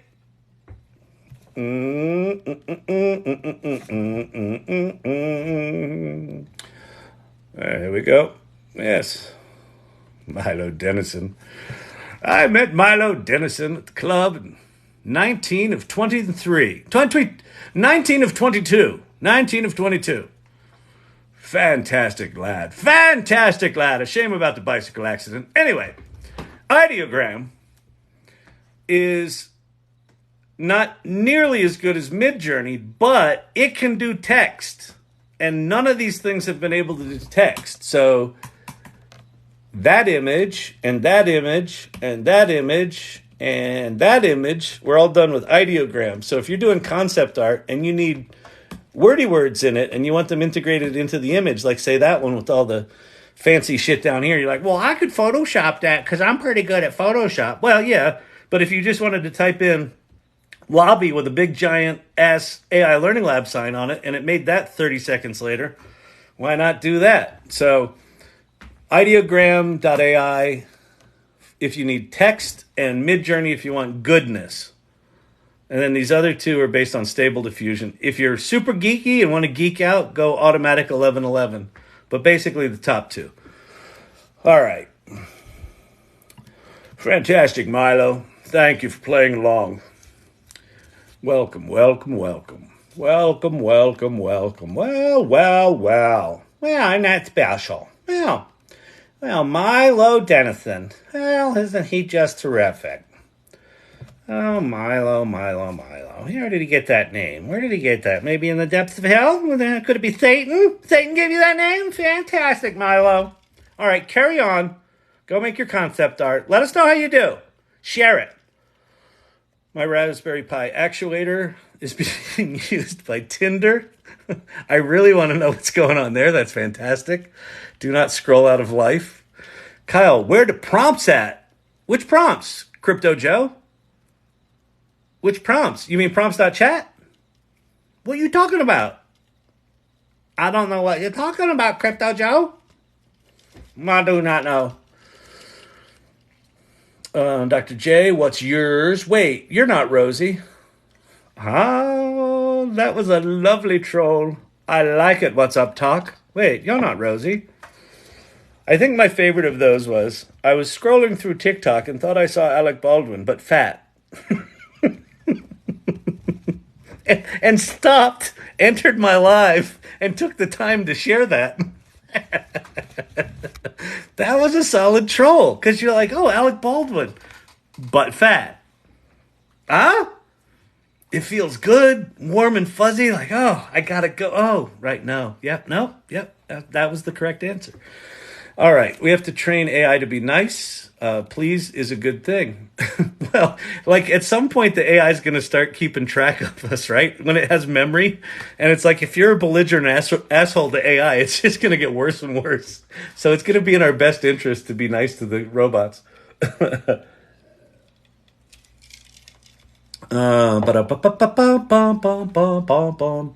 Or build a recipe with what's in the fridge. Why would I do that? She asked. We got enough. That is about your mama. Very nice. I like that you're talking about your mama. TikTok just... I don't know. Sometimes it jumps me to the bottom, and then other times it jumps me to just some weird random place way up above. I don't know what's going on. I don't know who programmed this. The Chinese? Oh, right. Yeah, they did. They're just the Chinese. The Chinese did it. Oh, well, there you have it. There you have it. You see what I'm saying? Do you see what I'm saying?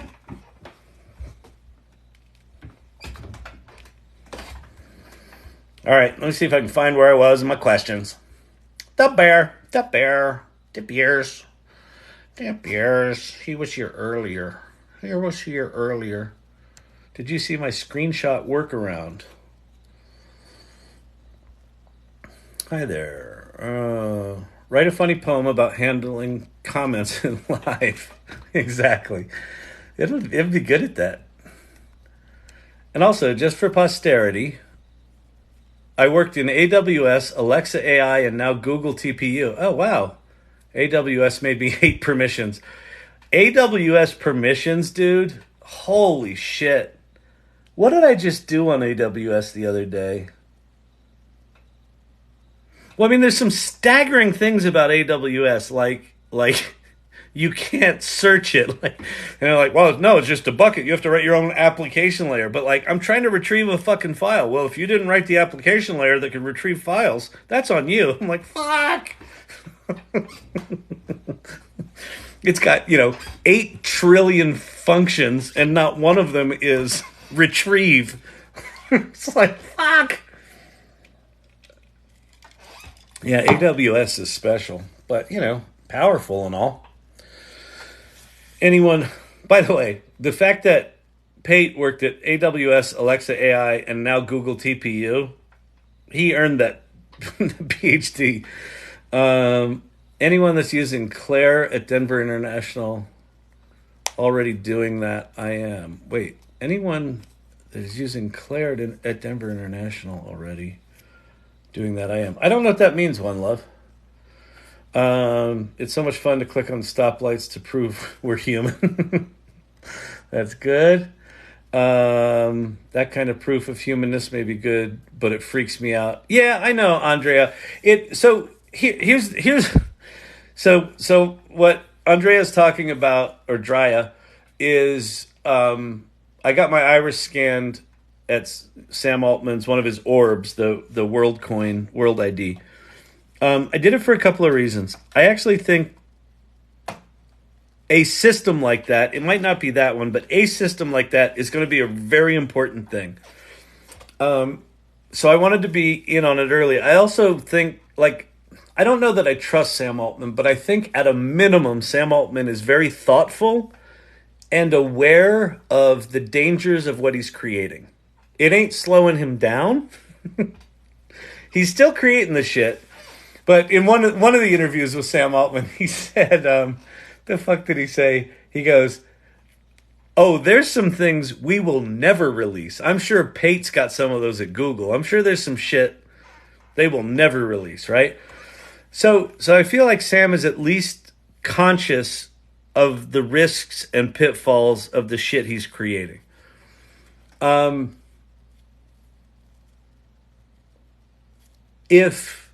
Here's how I see the risk. Okay, maybe OpenAI lies and they're actually keeping my biometric data. Well, people send in their DNA to Ancestry, which is owned by the Mormon Church, right? So they've got your DNA. Google's got all of our data and our behavior. Facebook's got all of our data and behavior. Apple's got all of our data and behavior. At least Apple's protecting it. Like, Apple's not selling it to the highest bidder. They're monetizing the shit out of it on their own. So I feel like all my data is already out there. This is an anonymous thing. And right now, it's in the development stage. If you go to worldcoin.org, it's really just documentation for developers to go build on top of this infrastructure they're looking to build. And then Sam Altman's talking about the way OpenAI is structured. It's got a capped profit structure so that any investor puts in $1 million can only get 100x back, right? So if I put in $1 million, I can earn up to 100 million, and after that, it goes back into OpenAI's nonprofit, which Sam Altman's going to use for universal basic income. Because what Sam is assuming is going to happen is that AI is going to drive productivity up and the need for human participation down. And so there's going to be this gap that's created where there's all this prosperity up here, which if you just left it to the PE firms, the private equity firms, they'd be like, fuck it, more money for the rest of us. Great, fire all the people, take all the money.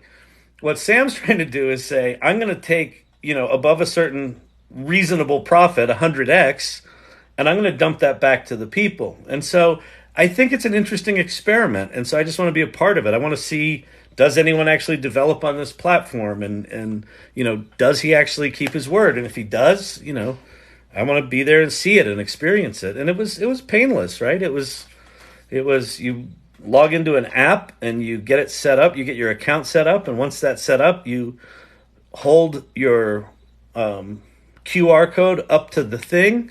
It syncs it to that account. You stick your iris on it. It makes a little circle like this, and then it does some calculation shit. And the app said, determining your uniqueness, which I thought was kind of cool. And then it went, pring, here's your ID. So yeah, I know. I understand the freak out of it. It's weird. It's weird ass shit. 10:30 here. How much have I missed tonight? I don't think you miss much any night. Here's what you've missed. I've acted like an idiot and occasionally done this. You can make money with ChatGPT.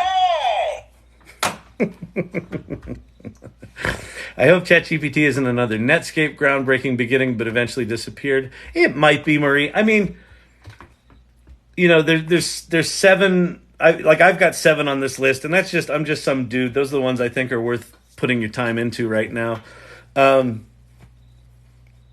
It always shakes out to 3, right? Google effectively, shook it down to a single monopoly, or you could say it was like Google, Facebook, and Twitter were the 3 of recent years. But for search, sort of Google locked it in as an effective monopoly for, I don't know what, a decade and a half, 2 decades. And then all of a sudden this shit's shaking it up. So I think there's going to be all sorts of permutations. There's going to be all sorts of bubbling. Whether or not OpenAI survives this, I think they've got a decent chance at it because they've sidled up with Microsoft, and Microsoft has so tied their future product roadmap into OpenAI that I think even if OpenAI fails, there's probably some poison pill clause in the contract that Microsoft subsumes it rather than it just dying. Microsoft probably gets the IP. So I think I think it'll be there for a while in some sense. It would be nice to see, maybe OpenAI's, the new big player on the block. But we'll see. We will see. Verified human by a machine. Exactly. It's so true. Preach. I don't know what I was saying, but I was on a little bit of a sermon on the mount. I was on the mount. I was going off. I was doing it. WESN Radio, hard rock and hip hop. Welcome. Thank you for the rose. A rose by another name would smell as sweet. WESN Radio. Smooth jazz on the 88s. We'll have traffic on the 9s. All right. Always a day late and $1 short.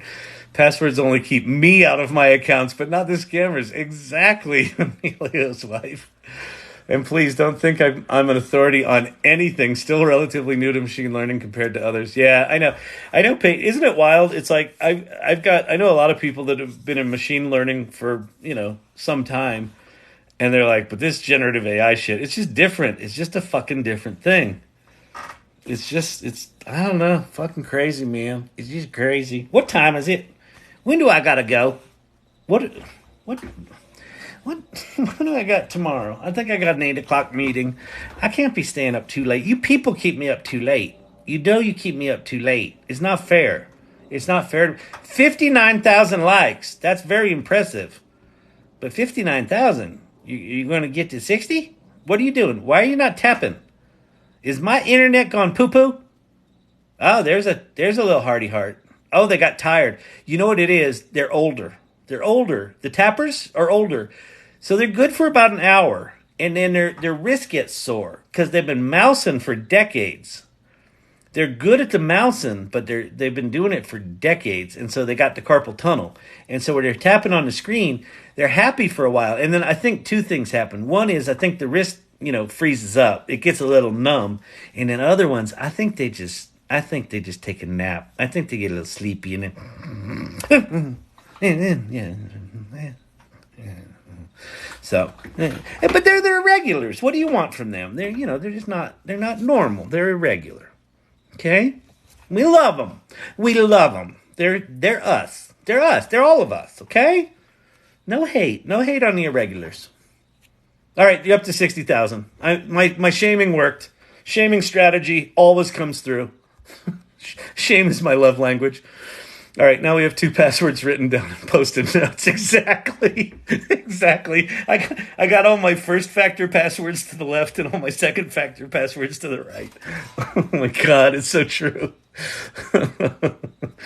Oh, I have the same password issues. There's no way I'll remember them. That ship has sailed. Exactly. Just fucking be done with it. Just make all of my accounts open source. Just steal all my fucking money. I don't care at this point. So long as I don't have to log in again. Like, everything right now is Google single sign-on because I'm just like, fuck it. I don't care. Fuck it. Let Google have all of my accounts. They can do everything. They can know everything I do. I don't care anymore. I had a sheet with the most of my passwords made me feel old. We got a few of those around the household here. I have nothing to do with passwords. Oh, Pate. Yeah, see, Pate's even getting defensive. He knows I'm right. He knows what a shit show it's become.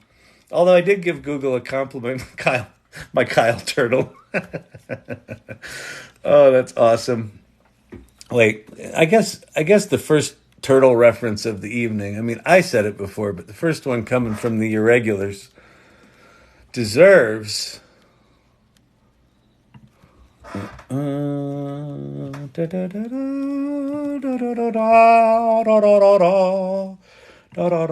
Back here live at the Waterfront Village with my friend the zombie, Jonathan. You're looking good. Jonathan just got an awesome face paint job. What do you think? I like turtles. All right, you're great, zombie. And good times here at the Waterfront Village. Open for the next 11 days. All right, you're a great zombie. Good times here at the water park. I don't know how she held it together. She deserves an Emmy for that. Oh, every fucking time it gets me. Clint. Hey, Kyle, what's up? What's happening, Clint? Good to see you. Email is risk neutral and encrypted. I email myself my passwords. Yeah, exactly. I'm like, yeah, okay. I don't think I have anything interesting enough. Apparently I do have something interesting enough because some fucking scammer duped my whole account here. Apparently this is some sort of friggin' cash cow for the scammer. Oh, good Lord. Sharks are older than trees, 50 million versus 400 million. Cool. Not sure what that's in reference to, but I like it. Uncle Kyle, how are you tonight? Troy Drecker. I'm good there, you little whippersnapper. I'm doing good. You know, we're hanging out. We're talking about artificial intelligence. We talk about it nightly. You know what we were talking about tonight, Troy? Passwords. I don't know if you were here. We were going off on passwords. See, we have a little interloper from the Google. And he's here, and he was a little cagey and said, something big's coming. It's going to be exciting. You're going to love it. And then that got me to thinking about the last time I tried to sign into my computer. And I broke my computer because I wanted to hurt things, and I took it out on the machine. And so we talked about that for a while. And, oh, you know what else? We talked about turtles. You saw that. You were just here. Yeah. Well, welcome, Troy. Good to have you here. It's really nice. I'm at level 15 now, Kyle. Far out, Clint. By the way, it is a competition. The irregulars are trying to out-level up each other. So the AI Learning Lab is much like Scientology, that to reach enlightenment, you really do need to reach a higher level. Look at Dragonfly coming in with the gummy bear. Coming in hot with the gummy bear. Hey, they're not going to fuck me up, man. I'm in here. I'm going to level up. Come on, man. Doesn't Tom Cruise work here? He used to. See, Tom was our spokesmodel before he went to that other place, right? And, you know, that's why we are who we are. You know, it's all Tom. It's all Tom and Rosie. All Tom and Rosie. Cousin Rosie. Oh, Cousin Rosie. She is a gas. All right. Pi calls itself ChattyBot and started calling me Chatty Human. That's hilarious. Thank you, Ted. That was awesome. And thank you for the making it rain in here. That was nice. I will get to the pole dancing and the twerking. You know it's going to happen. because I'm lost connection. Thanks, CenturyLink, or no, it's Xfinity, Comcast. Thank you, Matthias. I have done that. If you know another way to report someone, by the way, the account's been duped. This account's been duped. My top pinned post talks about it. So if you want to report it, if you want to report the account on my behalf, you have to declare me a celebrity, which I will accept. I will begrudgingly accept that I am a celebrity. So feel free to report and just declare me a celebrity, and then I think everyone will be happy. I got a degree in acting. I got to justify it somehow. Oh, yeah. It's fantastic. It's fantastic, Bob. Yeah, Bob, tell him what he's won, Bob. Yeah, you've won a new car. And we're back. I'm at level 15. Oh, we were here. Okay. I found myself. For sure. I like turtles. And I like zombies that like turtles. But I also highly support beavers. Beavers are fantastic. Beavers are fantastic. Will ChatGPT be the modern-day Netscape, game-changing, beginning but disappear possible? We talked about that. On Poe, can you make bots that is similar to an agent? No. The bots, well, I suppose if you prompted it cleverly enough, you could. Where you know how, I don't know if you've ever done this, where you can tell ChatGPT to give you step-by-step instructions, and it'll just give you all the instructions. But then you can say, no, just give me step 1, and then don't move on to step 2 until I say okay, or whatever your secret code word is with ChatGPT.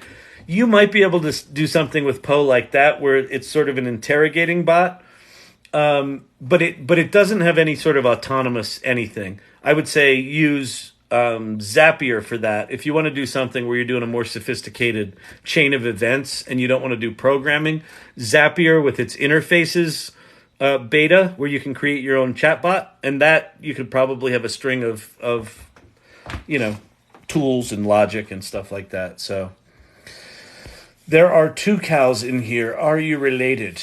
I do not know. I do not think so. Glamour filter for the zit. Oh, yeah, I should probably put on the glamour filter. Oh, well, fuck it. At this point, it's like, what, I have 16 chins and a zit? Really? Really, zit? That's where you're going to go? I finally deal with the nose hairs, and now this? What next? A hair out of the zit? Probably. It's probably why it's there. All right. By the way, I'll fix your TikTok scrolling issues for a balance. Yeah, exactly. Vicky, someone's got to read the manuals. I'm proud of him. Oh, Vicky, you're so disappointing. I tried to teach my kids the best of everything. Don't read manuals. Just live your life. Gotta read. Just step 1, step 1A, step 1B. No! It's here. This is square, and it goes in the square thing. Look, see? It fits. That might not be it. And then 15 minutes later, square A into square hole B. Okay. Yep, it was this one. And that's what I said 15 minutes ago. I cannot exist in this environment. Reading manuals.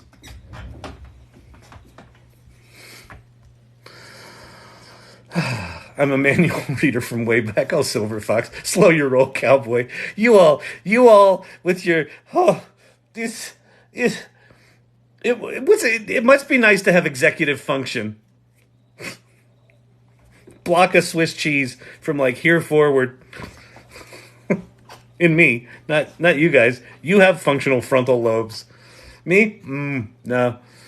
I bought a car recently and it came with 3 manuals, 400 plus pages. I can't handle it. Well, now you could just pop it into Claude, or if Google comes out with some large context model, just pop it in there. Pop it in there and say, I want to know.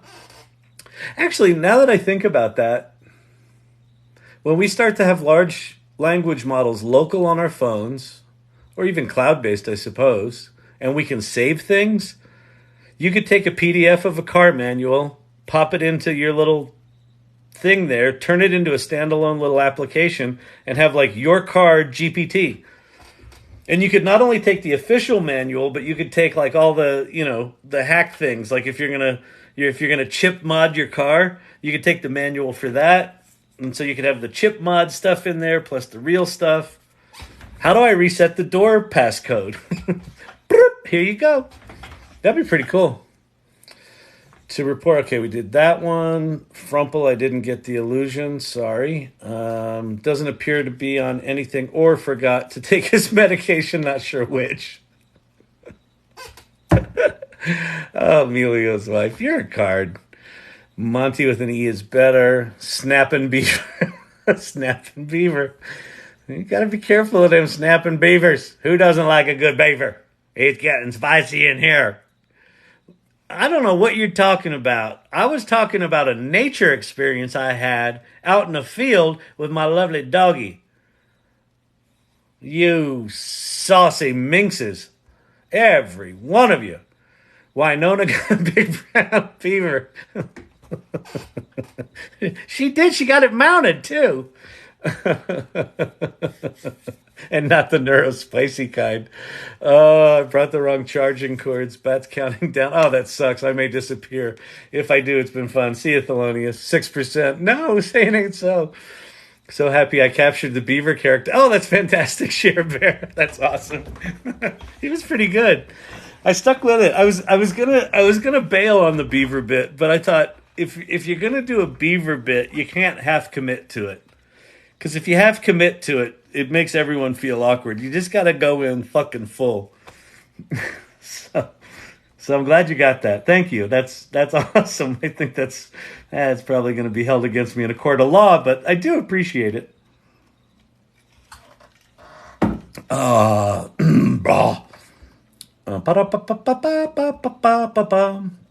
Cocklaw.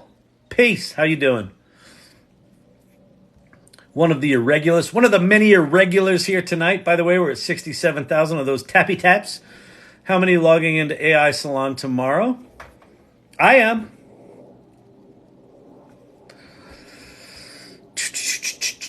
Milo is awesome. 50K. Hells yeah. Oh yeah. That was a while ago. I'm behind. I'm 25 messages down, so I'm not too bad right now. Can someone assist me in verifying my Claude AI account? I need a US or UK number to verify.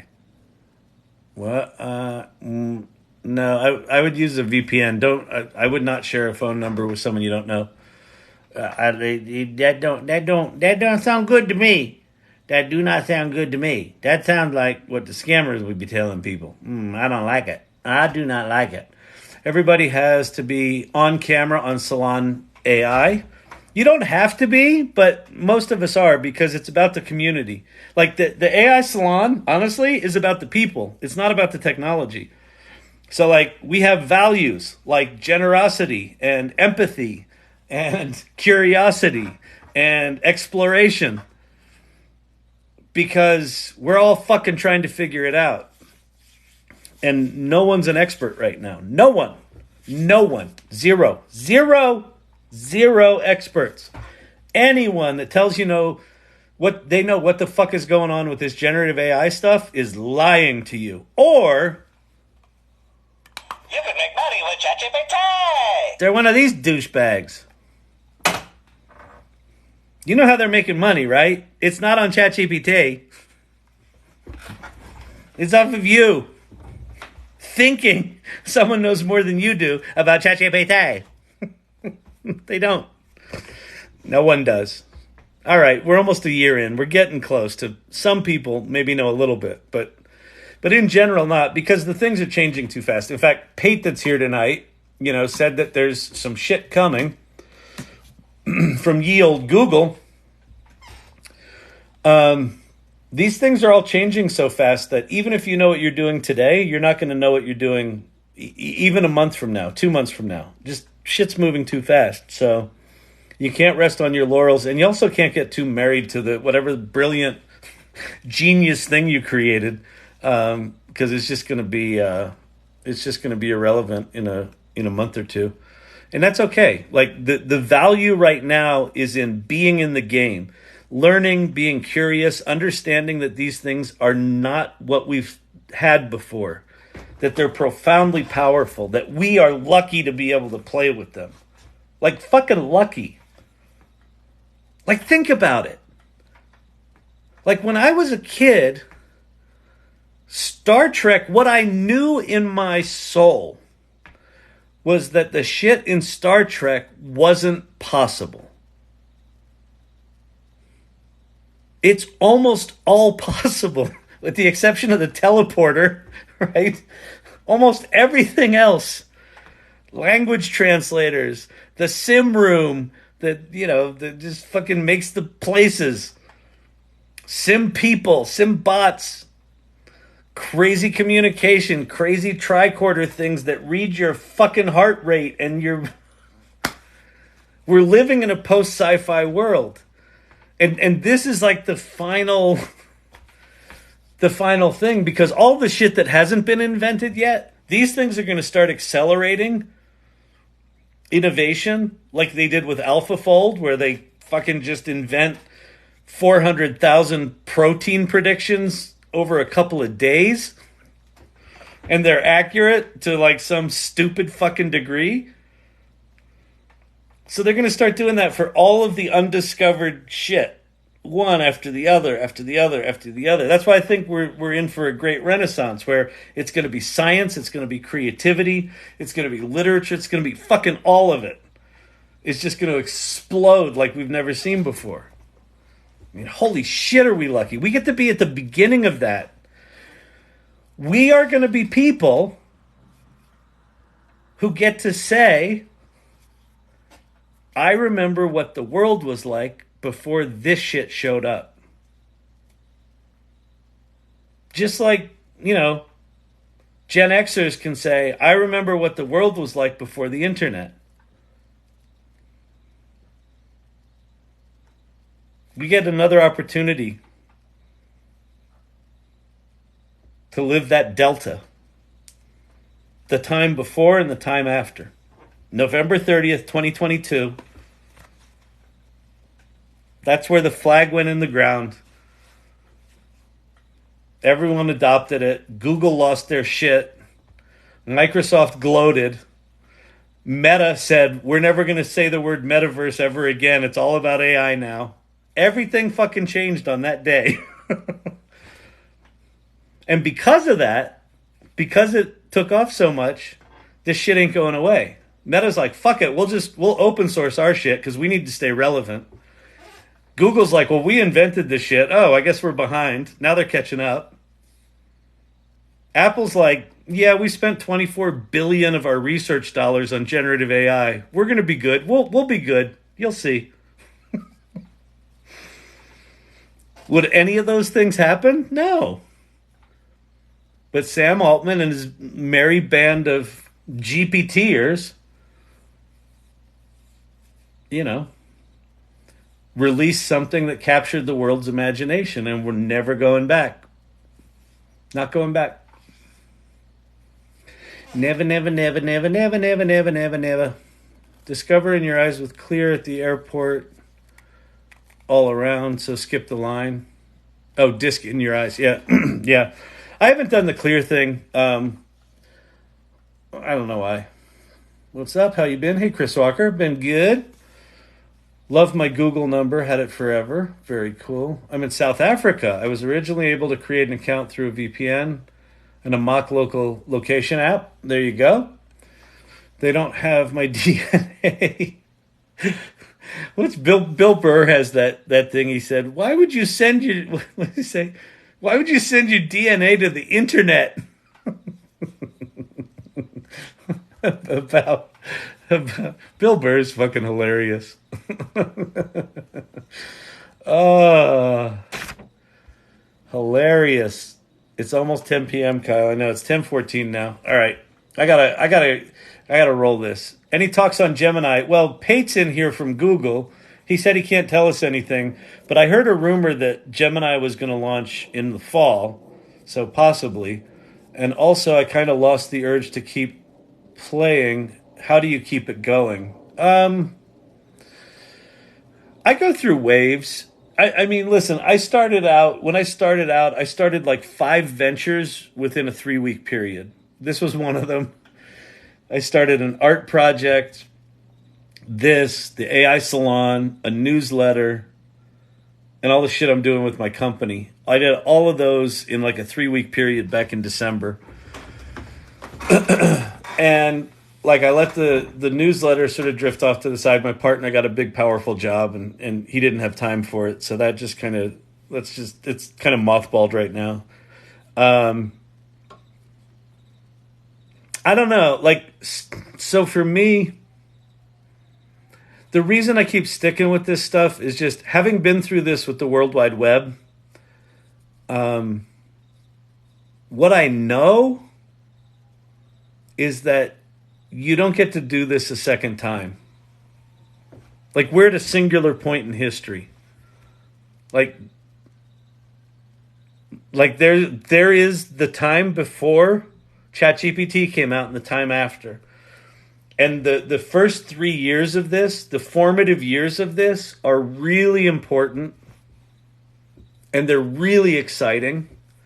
And they're just a fucking mess. Because, like, all of this software is just steaming piles of shit. And not for the fault of the developers. Like, they're fine. They're just not sophisticated software yet, right? They're like, oh shit, everyone in the world wants our shit. What do we do? I don't know. Code it quick. Launch.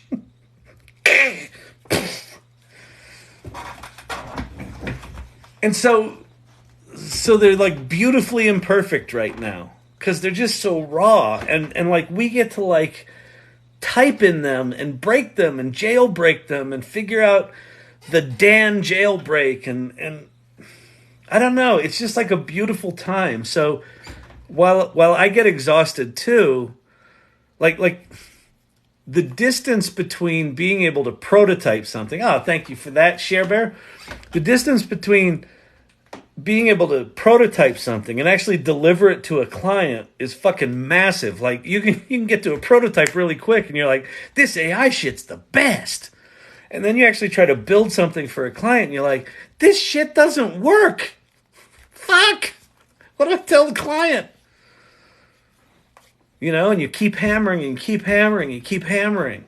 And 3 years from now, you'll just have the button. Make the client happy. Bang! Boo! Client's happy. So there's something fucking vital and exciting about engaging with these tools in this raw state. And for me, like trying to envision, okay, if it looks like this today, and if I know like what it was 2 years ago and then 1 year ago and now what it looks like today, I can see how far it's come in 2 years. Like just look at image generation. If you go back like a year and a half, Midjourney and Stable Diffusion, the images that they made were laughably bad. Like hysterically, just not even hysterical. They weren't even so bad they're funny. They were just bad. And you're like, it kind of looks like a bear or a dog. It has fur. To a year and a half later, holy fucking shit. So these are going to take the same trajectory, right? So a year and a half from now, this shit's going to be unrecognizable. And it's going to be fucking brilliant. And so there's something about being in it when that evolution is happening that I know you have this moment. Like this never exists again. And if you're on the sidelines, you'll be like, oh yeah, I remember when that came out. Yeah, it was cool. It lied a lot. Like, you know, it was whatever, you know, whatever. It wasn't great. Like I didn't use it because it wasn't good. I don't want to be that guy. I want to be like, holy shit. And then it made me an application out of Python and I didn't know how to use Python. And it did a thing. And then it did this thing. And then it did that thing. And then I started this thing. And then that turned into this thing. And then, I don't know. It's like, I don't know. For me, this is kind of like, I think this is why I exist. I've always been weird like this. Like people in my life, they just kind of roll their eyes and like, oh, there he goes again. Guess he thinks he found another one. Because I was sort of like this with the blockchain and NFT shit for a while. And then the deeper I dug into that, the less real it got. And then this was the opposite. The deeper I dug, the more real it got. And I was like, oh, fuck, this is it. Anyway, I got to go. It's 10:19. I'll do another 10 minutes here. Yay, 60,000. Now we're at 77,000. All right. I'm gonna scroll a little bottom, and then I'm going to... Steve-O thinks 80K is doable. Yeah, I think so. We're at 77. I'll hang out till you hit 80,000, because it's all about the irregulars here. I hope you all know that this is not about me. It's about the irregulars at this point. They now own the channel, even though douchey McScammington thinks he owns the channel. It's really the irregulars. Which, by the way, some of the irregulars are dicking with him and like talking to him and trying to suss out where he is. I don't think he's in the U.S. It feels very much like offshore crypto energy to me. And I'm sure you're in here. And if you are, oh, sorry, you can't see that. There you go, against the black shirt. Okay. I'm doing a C, and away we go. Clint, all right, later. Vicky, we need an easy button. You can make money with ChatGPT. I'm 58 with ADD2. Tap, tap, tap. Look, a bird. Welcome, Ted. Yay, 60. Can you explain a seed number? Sure. So when you generate an image in Midjourney or in Stable Diffusion, you can generate it with a seed number. You can put a seed number in there. It basically is just a serial number for, I don't quite know what it's doing mathematically, but basically you're sort of picking, you're picking a point in latent space that it is sort of clustering its things around. I don't really know what the fuck it's doing, but you're doing something where you're using a consistent set of inputs multiple times. So generally the way seeds are used is you'll generate an image, and then what you'll probably do is generate like 20 images. And then there might be one image that you really like, and you're like, "Ooh, I want to do variations of that one." But you want to keep like the composition kind of the same, and the you like most of what's in it. Excuse me. You can then get that seed number, and you can just basically Google this or like, go to Bard and ask it, and it'll tell you for how to get the seed numbers for Stable Diffusion or for Midjourney. And then when you can modify your prompt, so do the same prompt but slightly alter it, but then include the seed number, it'll basically take that same base image information and kind of modify it, sort of from the same starting point. So you have some consistency from those things. Now that Midjourney has in-painting and they've got zoom out and things like that, and now that we've got generative fill within Photoshop, the seed number is becoming kind of less necessary to get some consistency. It was basically a hack to get some consistency across images. But that's basically what it is. It's kind of like a serial number for that generation where you can do new generations and keep some consistency with them. Are the Poe chatbots the same as the agents? I don't think they call them agents. No, if you mean autonomous agents, no, they're not. So autonomous agents are like a series of tools strung together, where you give it a goal, and then it kind of is using the large language model to prompt itself and assign itself tasks. So one of those tasks might be go search Google. One of those tasks might be write something, embed something and write it to the vector database. One of those tasks might be send a prompt to OpenAI with the information I just got from the Google search. And it's a long series of strings where the autonomous part is it's using ChatGPT to prompt itself. And if you want to see it in action, he is a bit of an autonomous agent. So I'm in ChatGPT. You get to Code Interpreter here. If you haven't played with it before, this is some mind-blowing shit too. So you have this little plus button here, so you can upload. You can upload multiple files. And let me see if I can go find. Okay, here's an archive1.zip. I don't know what's in here, but that doesn't matter. It will help us figure it out. Is it going to upload? Let's see. Maybe that one was too big. Hang on. Let me get something else. Archive 2. Is that? Well, we'll see. Yeah, there it is. Okay.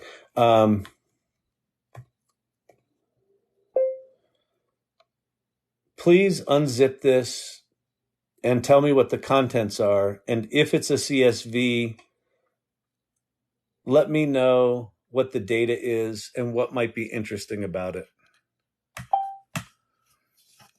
Okay, so, all right, let's start by unzipping the file and checking its contents. So you see it popped up that little plugin looking thing. If I say show the work, what it's actually done.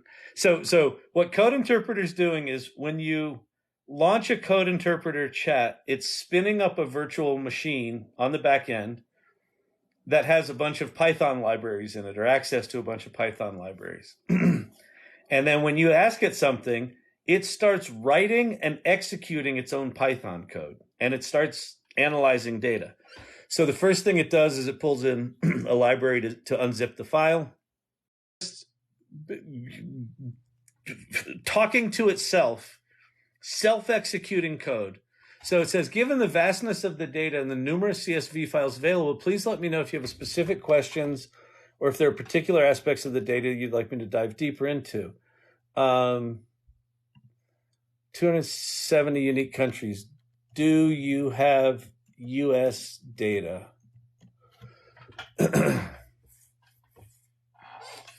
So it's going to go back, look into the data. The other thing it does with data like this is when you have it start actually analyzing the data, it creates a data frame in its virtual computer memory, and it basically loads in all of your data into its own internal data structure so it can analyze it locally, basically, so it can do it really fast.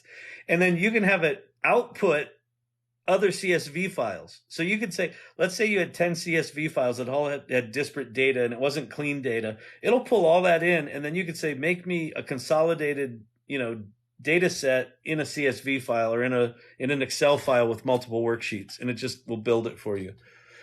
The first CSV contains US data. This includes, so I'm going to say, please identify what you feel are the most interesting trends and visualize that data in a visually stunning way.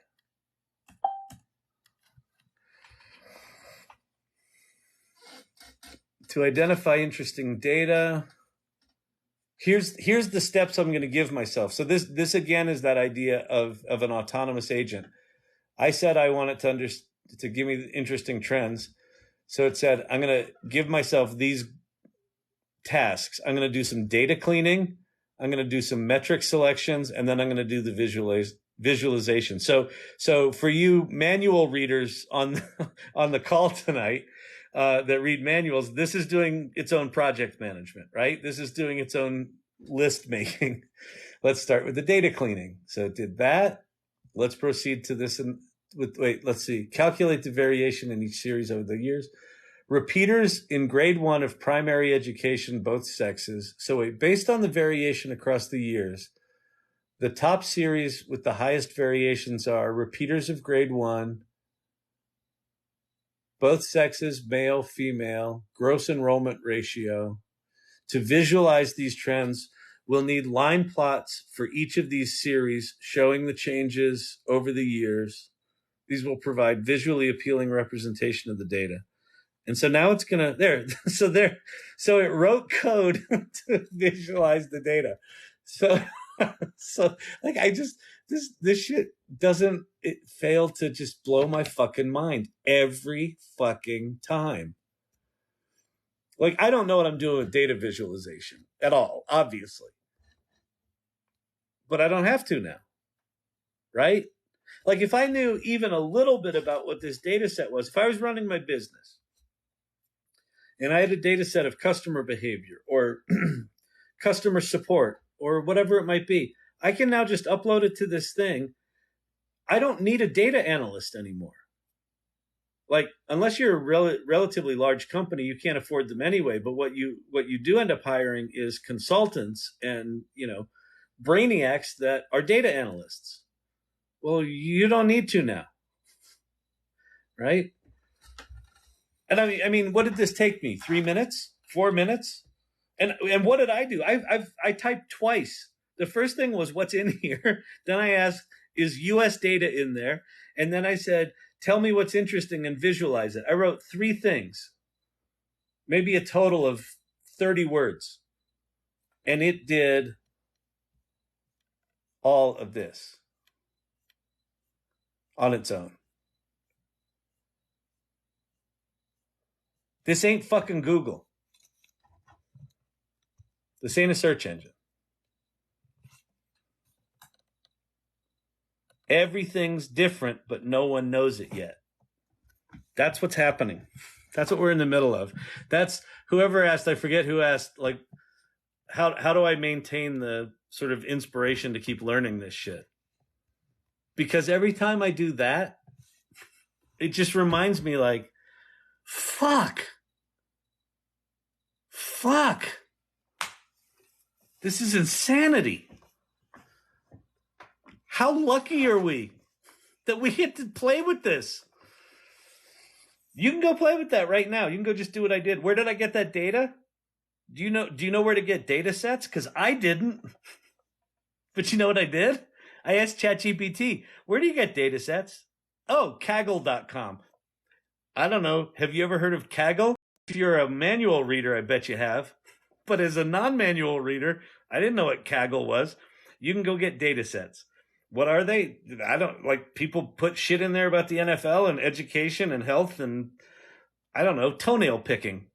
It's like, and then you get one of those pieces of data and you can just go start playing with it, like Play-Doh. Do you know how long it would take you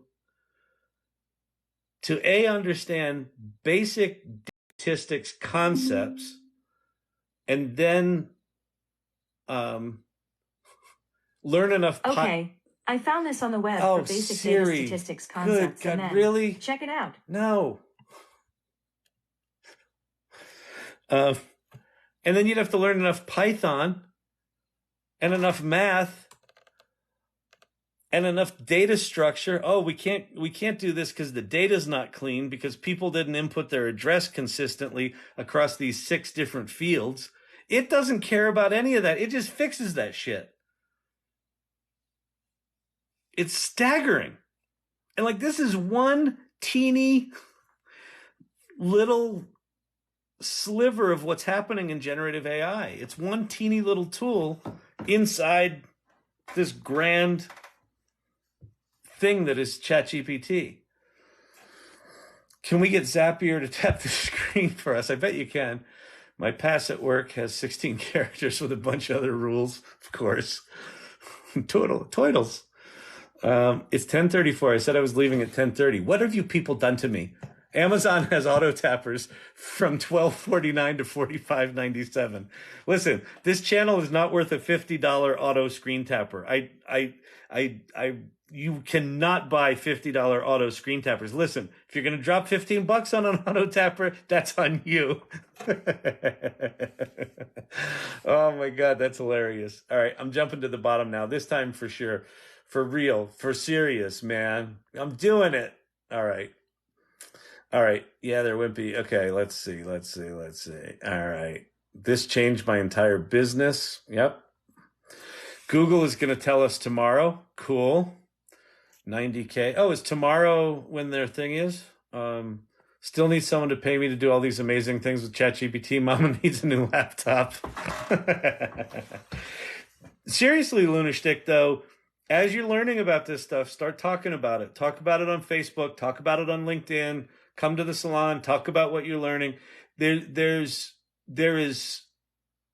like the value right now in anyone who's learning anything, talking about it goes way beyond what it will serve you. It will help other people, but you also don't know right now because everyone's in kind of, sponge mode, or as I said the other night, I'm in Swiffer mode. I'm in like super sponge mode.